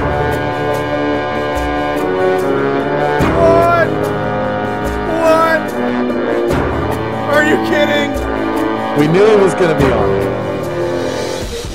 And this would not have... Turn off this part, please. Like I have a producer. Hey, Mizzy, turn this part down. I'm always just thinking of fake Miz. Samoa Joe, a week ago, 2 weeks ago, wouldn't be on the list because he's been buried. But when he came out on that first Impact Wrestling I watched and destroyed this fucking X Division fag, like the first thing of the match, the guy runs at him. Samoa Joe kind of catches him with an arm and just whips him down. I was like, Samoa Joe's back. Now, I'd love to see him thrown back into any type of thing that matters. I hate the Pope. I don't like Jay Lethal, too, just throwing that out there. And to see Samoa Joe be wasted on such people, like when he was so high up, he was the whole company at one point. I'd like to see him, not to be the whole company, but I'd like to see him work with Anderson, RVD. I think with RVD leaving the world title picture, maybe a Samoa Joe transitional feud as Joe moves back up for a feud for the belt. I'm just throwing this out there. I don't know what their plans are, but I feel like I have some silver tongue stuff. I love Joe. Samoa Joe did not make my list, so I'll drop the I didn't go think you fish would. again. I didn't think you would. But it's only because of the way they've been, misusing him lately. I love Samoa Joe, and I think when he's in, a good storyline, when he's wrestling consistently, I'm all about him. But right now, you tune into TNA, and it's not even a guarantee you're going to see him when he should be tied into the main event right now. Like, somehow he should be in that main event picture, keeping a good rotation, keeping it fresh, or he should be involved heavily with some other belt. And he's just kind of floundering. He's just there. I think they're on that path where they're going to start using him more, but he's been so inconsistent lately that I'm not interested in him right now. Like, they made me lose interest in him. I almost felt like them not using him lately is what makes me like him more. Because when he came out after a song hit, I was like, "Fuck yeah, what's he been up to the last few years?" And I was just kind of psyched to see him. Like, he probably, in all honesty, isn't on my list, but I'm just so pumped up after watching that 25-second match. Like, I hate squash matches, but there was something about this one, a shit on the X Division moment that I loved. By the way, Abyss is next. That's how much I hate the X Division. No, I don't know. I think it's them not using him much. I love Samoa Joe as much as I hated Umaga. I thought that was a terrible character, and I definitely think they created him as like a response in a way. Do you think that's true? I don't know. I don't necessarily think that, but Probably not, right? Because why would they need to respond, right? yeah, and well, I mean, Samoa Joe was already making his own separate name. He's another one of those Ring of Honor guys that was, coming around. So I don't feel like that was any one company's response to anything like that. You want my number 5? I do. You have any guesses? I should, because I'm sure we've talked about it at some point tonight. This guy. Go ahead. TNA guy or WWE guy? TNA. TNA? He has the best jacket in all of sports. Oh, shut the fuck up.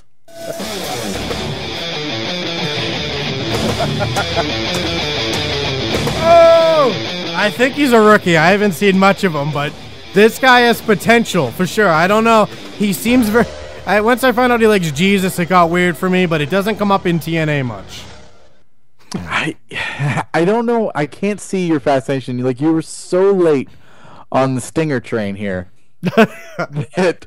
I mean, the best thing about Sting lately was them having Anderson dress up like old Sting. The blonde-haired Sting, I love that moment. That has been the highlight of Sting moments for me for a long time. What a shit song. Actually, his song's one of the few TNA ones I can recognize. But here's why Sting's on my list. Just because there aren't a lot of believable, and I use that word too much in a context I shouldn't. There aren't a lot of champions who bring a championship quality to the belt, meaning it's like, oh, there's other guys bigger than the champion, and you're always like, why isn't he just going for the belt? It'd be more interesting. With Sting, you get the feeling that he should be the champion.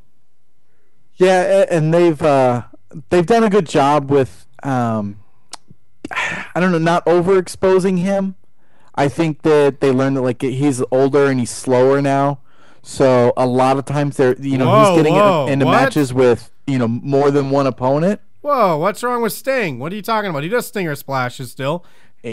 Those stinger splashes don't go quite as high and hard as they used to. Don't lie to yourself. I feel like my problem... I just watched a great one on Angle. It looked like Sting... The look on his face, if he paused it in mid-stinger splash, I think there was a tear coming out of his eye, which means he was tired. Now, I love Sting. I feel like I've only hated Sting because of his context, meaning I hated WCW growing up. That's all he ever was.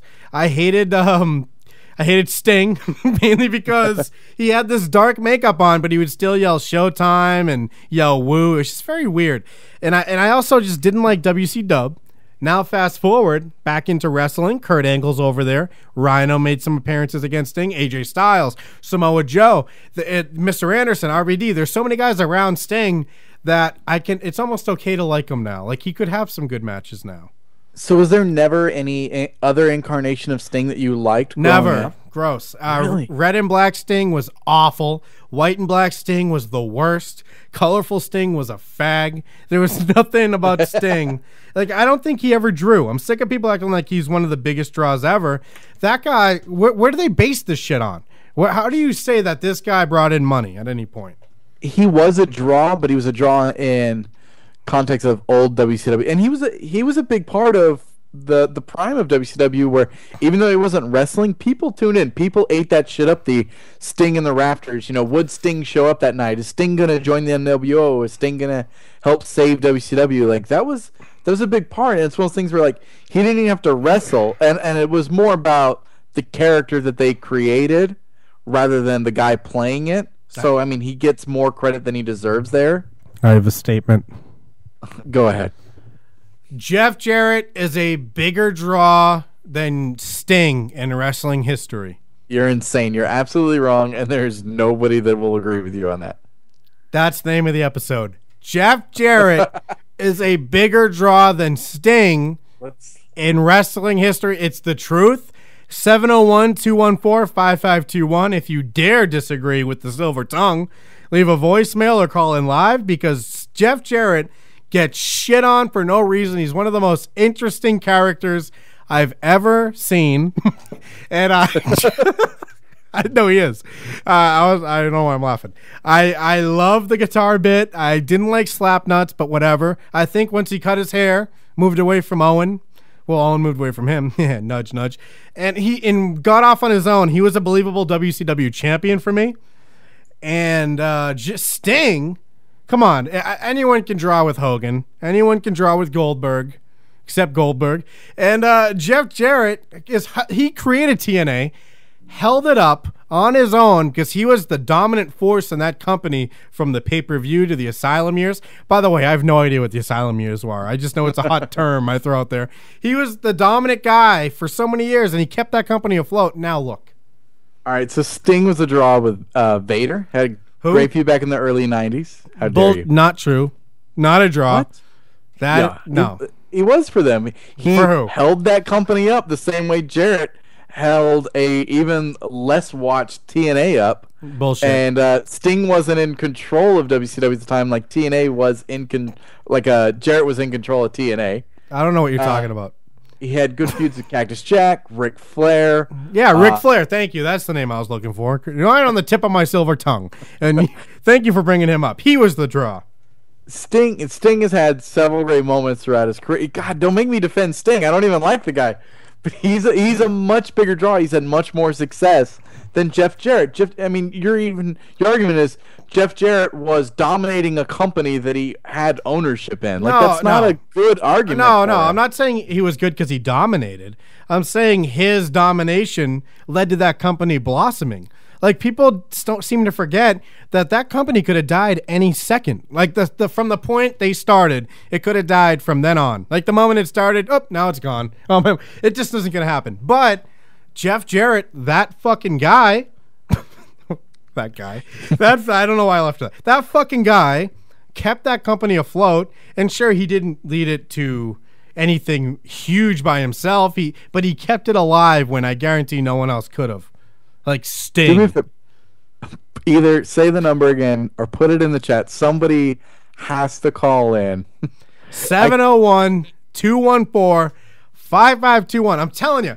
I can only battle the silver tongue alone so many times. Somebody has to tag in for me and help me out here. See, you're like Sting. You always need someone to play off of. Jeff Jarrett was able to whip his dick out on TV, get away with it. That's just false. Completely not true. Go ahead. I think that, we talked about what took TNA to the next level. Not Jeff Jarrett, Kurt Angle. You think? No, Samoa Joe. We just said that earlier. It took Kurt Angle coming to TNA to bring it to the level that it is now. Yeah, but there was a level between. There was a level between then, now, and before. Level. All right, you're breaking up. And I'm glad you are. Because let me tell you something, you're talking crazy. Because Jeff Jarrett was able to keep the company alive. Samoa Joe took it to another level. Then Kurt Angle with, I don't know, now I'm confused. Where's this caller? Bring it. I don't need to defend him anymore. I've said my case. It's true. No, it's not. You're so far off on this. You don't, what is your problem with Jeff Jarrett? I don't have a problem with Jeff Jarrett, and it's one of those things where now it's like I'm against Jeff Jarrett and I'm pro Sting. I'm not even a big Sting fan, but overall, in comparison, side by side, Sting. Is this by far the best TNA song? Probably. I like Kurt Angle's TNA team too. I do too, yeah. I don't know about the words they added in, but all right. I am very confused by the hatred. Or not the hatred, but not just the indifference. Like, there are people that they don't hate him because that would be heat. That would be good. people just ignore him. Like Jeff Jarrett doesn't exist, or they pretend they do. I think that character has, like, for one, the voice. He has a what a bad point to start with. I think on the mic, he's better than most guys. In the ring, and he's definitely better than Sting on the mic. Okay. But in the ring, that's where my problems with Jarrett lie. I always watch his matches hoping to see, like, it's actually him and Sting are the same for me in the ring. Both guys, I watch their matches thinking, okay, maybe this will be the match when I see why people think they're good, or why they might be good in the ring. Caller, how you doing? How you guys doing? Pretty good, pretty good. Mr. Burnout. Mr. Burnout. Burn Notice, you are in on the ground floor of the whole fucking show. You're our first listener that I don't know. This is amazing. I almost feel like I'm talking to a celebrity. I'm glad you called in to agree with me. I'm sorry. I can't agree with Kevin. It's Jeff Jarrett, really? Yeah. Guy with the guitar. Guy with the guitar. Yeah. Gimmick. Think about it. It was his only gimmick. How many wrestlers have a top 10 guitar shots video? Not many. Honky Tonk Man. That's true. Honky Tonk Man made that his gimmick first. But did it look as cool? It looked cooler. All right, so you think Sting is... Now, is your argument that Jeff Jarrett was a bad draw, or that Sting was just a really good one, or a combination of both? I just don't think Jarrett was a draw at all. I'm sorry. He went to TNA, and TNA to me still isn't anywhere near a drawing, giving consideration of being a big draw. Right, right. Sting at least had a Starrcade with Hulk Hogan. I mean, who else did everybody want to see beat Hogan? Good call. Starrcade. What the fuck did he just say to me, Danny? He's making good points. I mean, name a big match in Jeff Jarrett's career. Sting has big moments like that. Sting, you know, that Hogan Sting match may be one of the biggest. Are you pretending Jarrett versus Booker T wasn't one of the biggest, most controversial Bash at the Beach moments ever? That's absolutely what I'm going to pretend. Dude, that was huge. They actually wrestled. Yeah, you guys know the thing. Like, he laid down for Hogan, and it was all a Russo bit. I'm not going to sit here and teach you guys about wrestling history. That's the problem. Jarrett had those two. He had that moment where he had to lay down. Yeah. For Hulk Hogan. Come on. Yeah, I hate Jarrett. See, that's what you do. You get us sucked into this, and you don't even believe it. Your silver tongue gets away from you. Yeah, I don't know about this one. Well, it was good talking to you guys. Thank you. I'm going to keep on listening. Keep your discussion going on. All right, thank you, Burn Notice. Kevin, yeah. And Kevin, keep the insane moments to a minimum. What is he talking about? I hate to hang up on him. I don't even know what that means. I love him. Mr. Burn Notice is my current favorite listener. Insane moments. What does that mean? Oh, insane as in awesome, like X Division. I remember the callback. Good reference. Jeff Jarrett, all right. He might be right. I'm just going to say Jeff Jarrett is twice as good of a draw as Sting. And I'll change it a little bit. Wait, what was he saying? What would we have to do to establish that? Like, are there facts and numbers we could pull up? I mean, it just seems really obvious. Like, you can compare the beginnings. Jarrett was the top of TNA when it was crappy, and Sting was top of WCW back when it was crappy, like early 90s. Yeah. But WCW, when it was crappy in early 90s, I would have to say had more viewers and was a bigger deal than TNA. But it's when so it was different. First starting out. You're talking about TNA coming from the ashes of wrestling officially dying and becoming a monopoly. In the old beginning of WCW, you're talking about, I mean, there was still territory shit going on, and it was one of the bigger territories, the second biggest. I'm just throwing, is that real? But it was a different era and different time of wrestling where WCW was, and I watched Rise and Fall of WCW. I think this is what they said. They were so profitable and great. No, there was something happening where people bought something. And that's so much different than Jeff Jarrett saying, we're going to start this from nothing. But that doesn't make Jarrett a bigger draw. Like, Jarrett starting... Oh, I know. I'm just thwarting. I'm just going back at what you said. I'm not saying he's a bigger draw because of that. But I'm just nullifying your little fake point, you know? But no, my point is that... So those are their moments in their career. Like, wouldn't those be equivalent? Like, that would be Sting's low point of his drawing power. I mean, even right now... Oh, let's just go to TNA now. Who's a bigger draw? Sting's a bigger draw than Jeff Jarrett right now in his own company. I don't even know what you just said to me. Yeah, because you can't counter that. What about Double J? That's what I'm trying to talk about. I'm trying to talk about the guy who created your favorite guy, Road Dogg. No, this has gone completely crazy. I have no points left, but I'm just upset that the internet doesn't like Jeff Jarrett, and I don't really know why I don't agree with them. Like, obviously he was the biggest draw, but I just don't know how to prove it. I like Jarrett, and I'm one of the guys that like the slap nuts. I think we've discussed that before. So I'm not anti-Jarrett. I just, like I said before, I think in side-by-side comparison, I think it's real obvious that Sting was a bigger draw in his wrestling career than Jarrett was. You've heard the story, too, where he was like the first Karma. He'd come, where Jim Ross was like, he said he'd never main event, basically. Have you heard that story? I probably, because that doesn't surprise me. That sounds like something that would have been said about him. And I don't know. This is definitely what I would call an insane moment for me, because I'm sitting here arguing without anything to back it up. And that's why I'm hoping the legions of Two Deathites out there, man, they're going to go out there and they're going to send me links to stuff, dude. You know? The fans are going to come forward and they're going to give you the arguments that you need. DDP was a bigger draw than Sting. I'm thinking, if I can find some Jarrett videos with more YouTube hits than Sting videos, will you agree with my statement? No. Okay, fine. Okay, fine then. There's nothing I can do. Stop the search, Mizzy. There's nothing we can do. Danny Richardson. Was that your number 5? That was, yeah, that was before that. My 5 wasn't Jarrett. It was Sting. And then That's Jarrett, what I meant. Yeah, I knew we were talking about Sting. I have a 5 for WWE and TNA, but let's run through, because I had to go fish on 3, right? Yeah. So, yeah, recap yours. Am I really playing Go Fish with you after making fun of all your bits that were supposedly not original?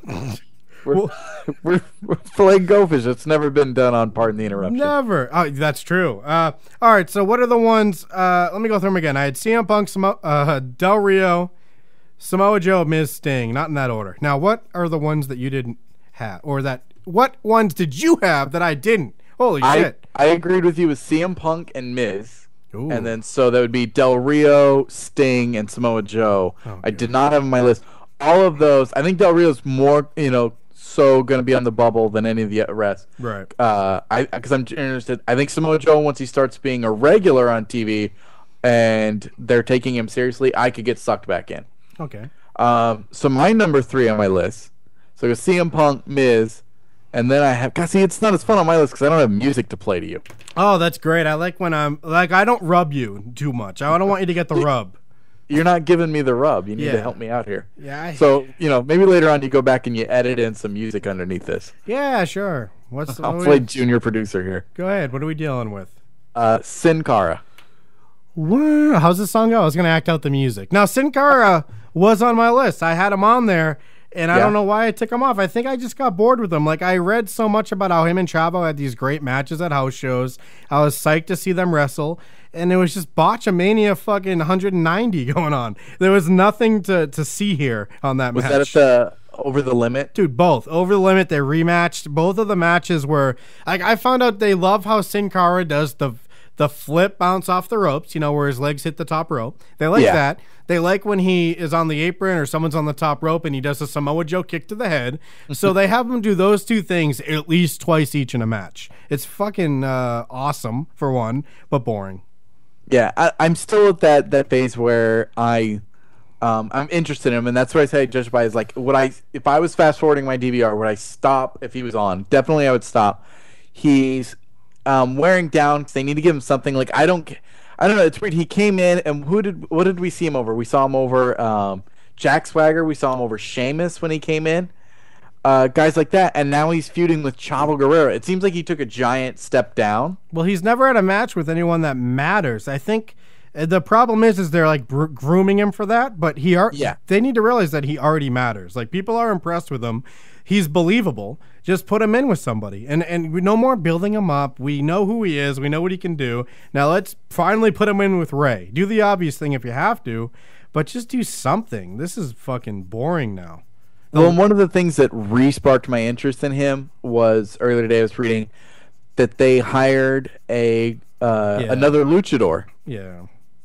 From Mexico, and they're giving him a contract, and they're going to bring him in so that him and Sin Cara, so he can play the heel to Sin Cara, but he'll be without a mask when he comes in. Oh, that sucks. I was hoping they'd have two quiet guys pointing at each other just to hype it up.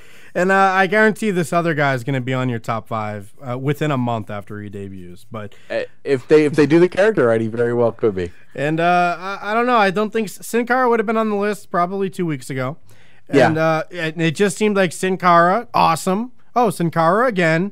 Sin Cara again. All right, Sin Cara again. Move along. Let's do something where it's Sin Cara without his fancy lighting in a match that matters. It's obviously he's not going to lose when his lighting is on him. And yeah. And he's definitely slipping in my eyes too. I think if we do this again in like a month, if they don't change direction with him, fix what they're doing, give him somebody that I care about, like as if I believe that somehow Chavo Guerrero is going to come out on top of this feud. Like, you got to give me some, a reason to care about what he's doing. I think he could easily fall off this list, in a month's time. Isn't R-Truth on your list? You're dying to get to that, aren't you? I definitely. I'm bored with Sin Cara's even name. His name's the best thing going. I'm just so bored with him. R-Truth is a great one on the list. He should be on mine. I love the bad guys. He's probably the main bad guy right now. His angle. He has a great personality where he's crazy guy, but also he has that thing going where he's the asshole, but he's right. Like, he's sick of dancing for little Jimmy. And didn't he let it out that that's his son? Like, he lost his son because of John Cena. Didn't he say that a couple weeks ago? I don't know. I didn't catch that. I was high as fuck, so he might not have. But I swear, he said, I lost little Jimmy, my son, to you. Like, when he was talking to John Cena. But I can't confirm that. I'd love if that was the bit. That would be a great angle. Somehow, if that happened, I missed that too. Because wouldn't that be great that it's like, part of what's made him snap is that his son is at home rooting for John Cena. And so now he just refers to everybody that roots for John Cena, he refers to them as little Jimmy. I think that was the bit. I love it too. Let me find it out. Little Jimmy naked. I don't know if that's going to help you search for it. Little Jimmy's son. Let's see. Nothing. This is hard. Well, he was number 4 on my list. I did put him there. He's one of those guys that, just a couple months ago, we both agreed how horrible R-Truth was. I didn't like him when he was K-Quick. I didn't like him when he was TNA as Ron the Truth Killings. Agreed. And I haven't liked him since he's come back to WWE up until this heel turn with John Morrison. And they keep sucking me in more and more with him.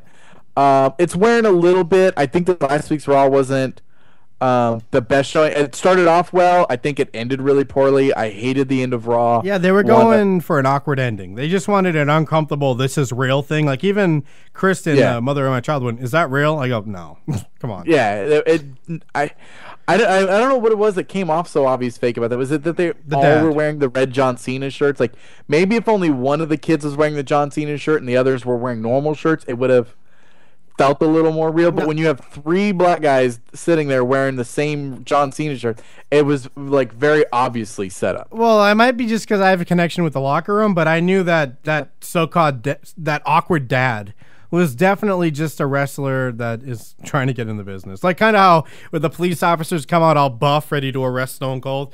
That was not anyone's father.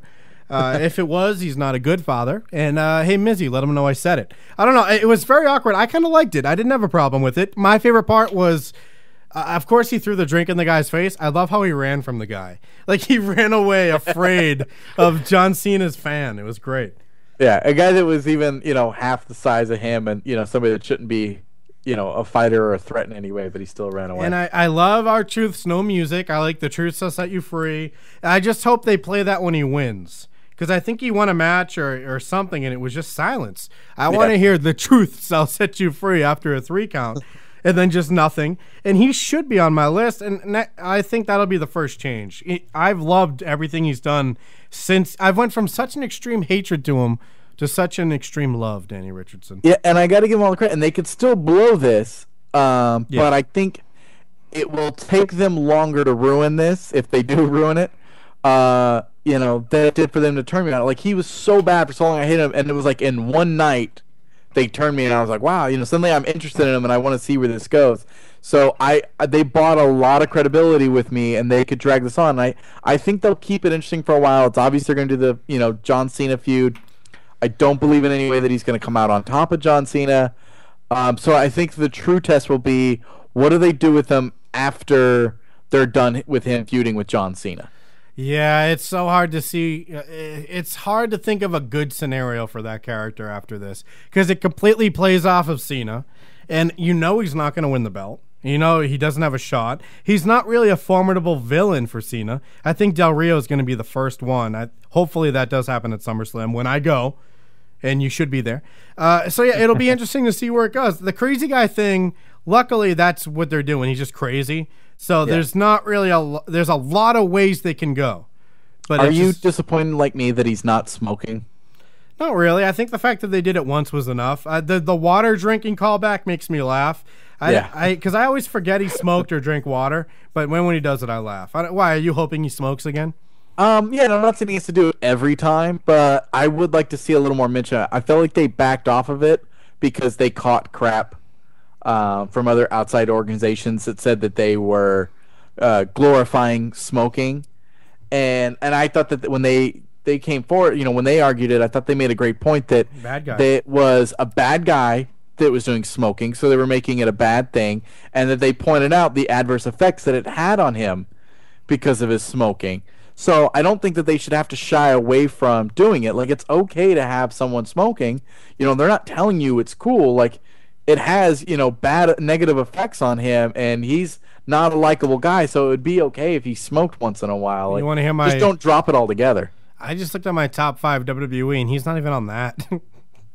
I don't know why I had him written down. I really turned on R-Truth in my head. Like, I think what it is I need more, because he was such a shit character for so long that I refuse to forget that so quickly. I want to see him do something a little better, if that makes sense. No real requests, nothing specific. Just wow me a little more. Yeah, I agree, and I could see that. I'm on that same way with him, where I think that it's, but I'm giving him the benefit of the doubt. That's where I'm going. Like, I'm thinking they're going to do well with him, and I think you're still waiting to see what they're going to do. And let me just read my list, because based on what I said, would you expect Sin Cara to be on it? Because I got CM Punk, Del Rio, John Cena, Sin Cara, Wade Barrett. That's my WWE 5. Yeah, that's funny. Sin Cara makes it, and R-Truth doesn't. Yeah, and I don't know. There's an intrigue with R-Truth that's building, and with Sin Cara, there's intrigue that's dwindling. I think they're probably right at a pretty even point. And Wade Barrett, that intrigue dwindled long ago. I'm just hoping he somehow becomes what he was. He was so good on the mic. I think he's the one golden jewel from NXT that's going to come out of it. And then for TNA, I got Samoa Joe, Jeff Jarrett, Mr. Anderson, Sting, RVD. It's an easy one. That's basically their 5 guys. Kurt Angle could come and go depending on if he actually has some passion. Like, he just whispers his way through interviews. Danny Richardson, do you have a 5 for each federation? Remember when we used to say that? This federation's better than this federation. Do you have one for either promotion?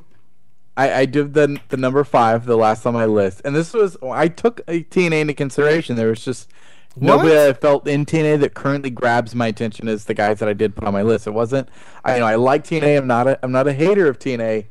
I just think individual basis, there's nobody right now that I'm like super fascinated by. Yeah, that's weird. I feel like you should be the TNA guy, yet I am. That's strange. Yeah, somehow I turned around, because just a few months ago it was me trying to convince you why TNA was something you should spend your time on, and now you have a member pass. They're the best. They have this great shirt. It says TNA Submission Impact Wrestling, and then it says Daniel Bryan and has the WWE logo. It's the best. But I would buy that shirt. Before we go, I gotta play this. Man, wait! I didn't even name my number 5. I felt like you said 7 people. Well, who is?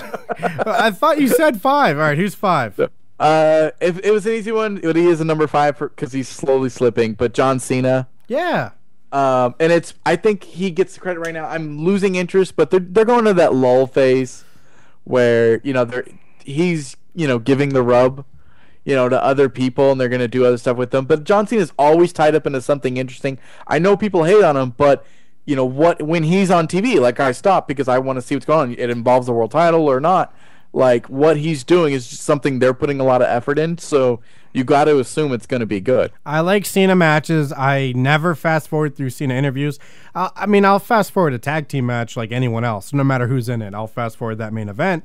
But the reason he's not on my 5 is just because I may not be fast forwarding, but I'm cringing sometimes where he'll be like, well, a monkey's butt, what is this? Like, it'll just be this silly fucking, I don't know, he'll start referencing Mizzy, and it's just very silly, I'm going to say insane moments. If he could cut down on his insane moments, he'd be in my 5.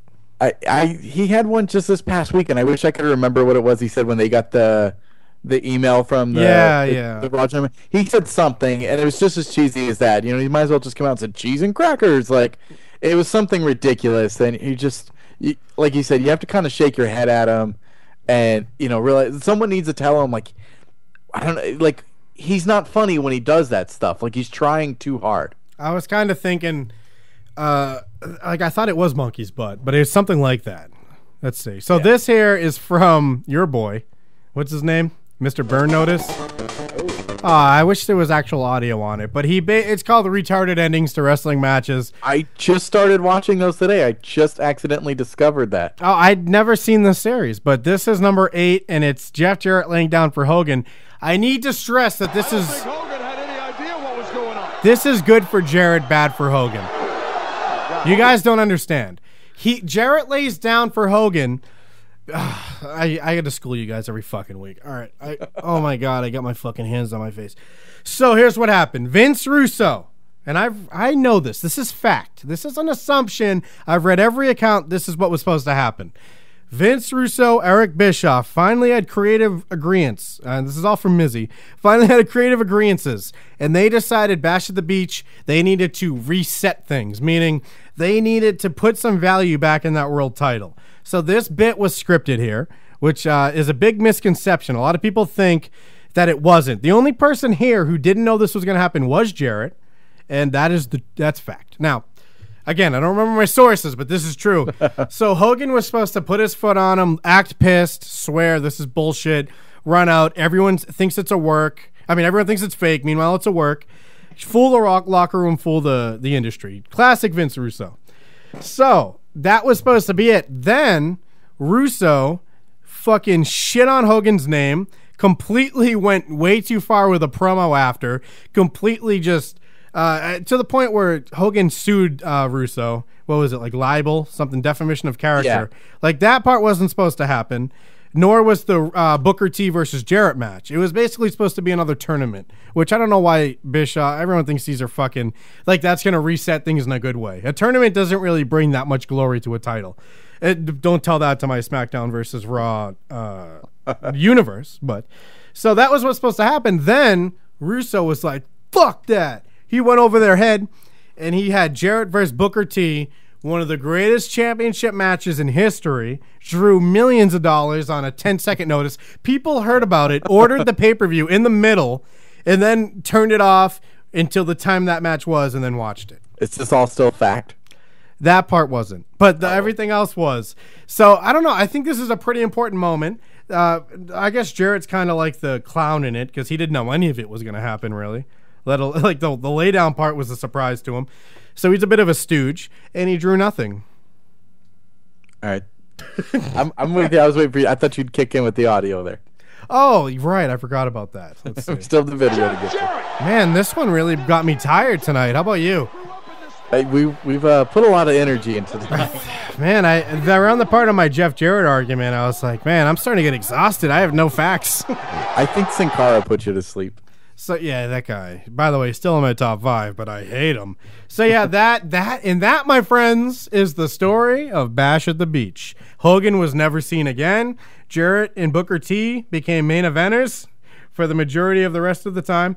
And you don't like Jarrett as a world title holder in WCW? Do you put him on the Vince Russo level? No. I don't think he was that bad. I've seen that comment made in the video. Yeah. I don't think he's that bad. I don't hate Jarrett. I like Jarrett. I think he could have been used a lot more. Obviously, I think WWF wasted him with the Double J Jeff Jarrett gimmick. I think they could have been on top of things and really used him a little more. No, actually, like even Jarrett calls that like the best time of his career. Do you think they should have the foresight to cut his hair that early? Like that character had a lot of heat. As a kid, I hated that fucking guy. I did. I also hated him. It's hard to say because I looked through things at the time from little kid eyes. I hated him a lot because he was a bad guy. I think if I went back now, I don't know that there was anything about him that I'd really enjoy him as a heel. And how weird is it that he was the bad guy, but he feuded with the bad guy? Write it down. I said it. Silver tongue. June 1st, 12:01 a.m. That was me. The bad guy joke. Fuck yeah. And if you want to put a name on it, fine. I just know who said it. Danny Richardson, finish your point, and then we're going to do that thing where you take us out. I don't know. Do you want me to finish the point about Jeff Jarrett? Yeah. What do you think of Jeff Jarrett? I'm scared to get back into this argument. I think he could have been a good draw. He might be victim of his circumstances because he's definitely good on the mic. He's definitely got charisma. I think he's not that interesting in ring. Yeah. But he could do it. I think if he was a good guy, I would expect more out of him. But sometimes a bad guy doesn't have to be that interesting in the ring. They just got to be able to take the beatings and just kind of brawl with you for a little bit. I think a lot of people conveniently overlook the good things he's done, the money he's actually drawn, so they can play into this myth. It's just an ongoing fucking, I think Flair started it, right? Whoever it was, someone wrote in their book that Jarrett couldn't draw. And it became this fucking thing. Like, I wish I had an example. It just became message board post signatures. Jarrett can't draw flies. Ric Flair, whoever. And it's just, it's really mythical at this point. The guy's accomplished way more than most. He's in the upper echelon of as far as accomplishments in wrestling industry. I mean, also look at a picture of him when he was 16. He's a fucking dork. He has this is why he's good. He's a dork. He had no muscle mass, and then he turned into one of the not one of the great characters, but one of the better characters of the Attitude Era. When things could get really silly, his character was still down to earth in the wackiest fucking WCW time ever. Fucking vampires coming out and shit. Kiss singers coming out. Jeff Jarrett was a great heel. He cut a good promo, put on an okay match. And people just want to fucking, I don't know. WCW failed while he was on top. But there were so many more reasons because Booker T was really on top. But no one's saying Booker T couldn't draw. Fuck you, man. Fuck you, Danny. Fuck you, Burn Notice. Fuck you, man. So we agree next week, Jeff Jarrett live on the show. I don't know. I really don't know the end of this because I stubbornly continue without facts. That's why, this is such a, I think Insane Moment was right.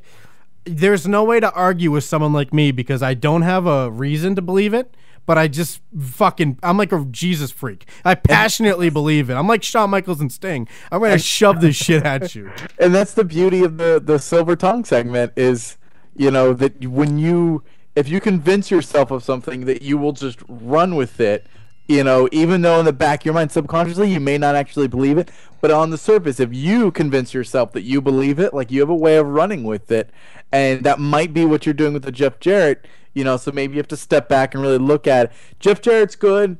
I don't know how great he is. That may be something we have to discuss. Maybe one day we get into the legacy of Jeff Jarrett. When it's all said and done, where's his place? In the all-time list. We know he's not going to be one of the all-time people, but how far down does he fall? This could be the Silver Tongue's first loss, but right now we're going to call it a time limit draw. We're nearing the end, and I think that it's simple. Jeff Jarrett, Dork. I think that's how it ends. Jeff Jarrett, ... Dork. Maybe a question mark? Who knows? We'll figure that out.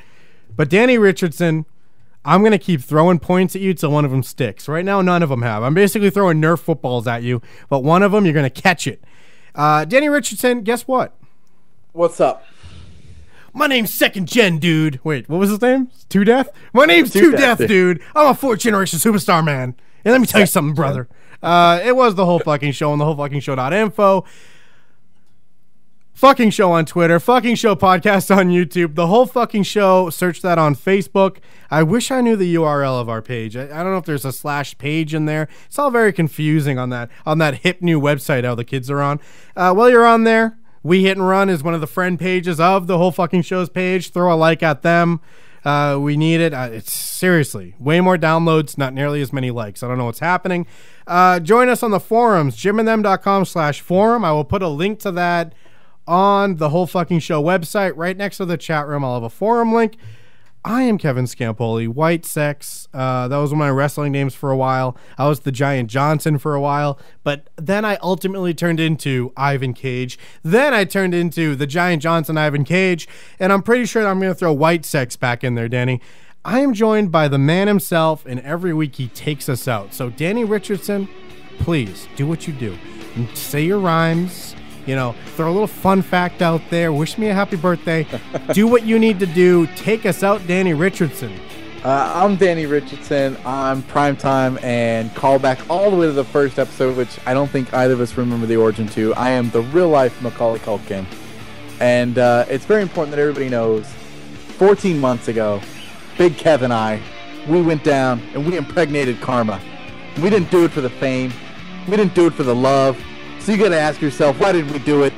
We did it to prove that we're the whole fucking show. We need to start cutting promos, seriously. I think, like, where some people can improv, I think we can cut a promo. Like, we cut I almost slipped into your Hulk Hogan, you don't get me, dude. I can't stop doing that. Even the fourth generation guy cuts into the, let me tell you, dude, my grandfather and my great-grandfather, man, they were wrestlers too, dude. Like, it's just everyone's... It's an easy cadence. Like, you just do short sentences and you hit, the end of the sentence with a little hard tone. It's easy to do. What the fuck are you talking about? All right, next week, whole fucking show.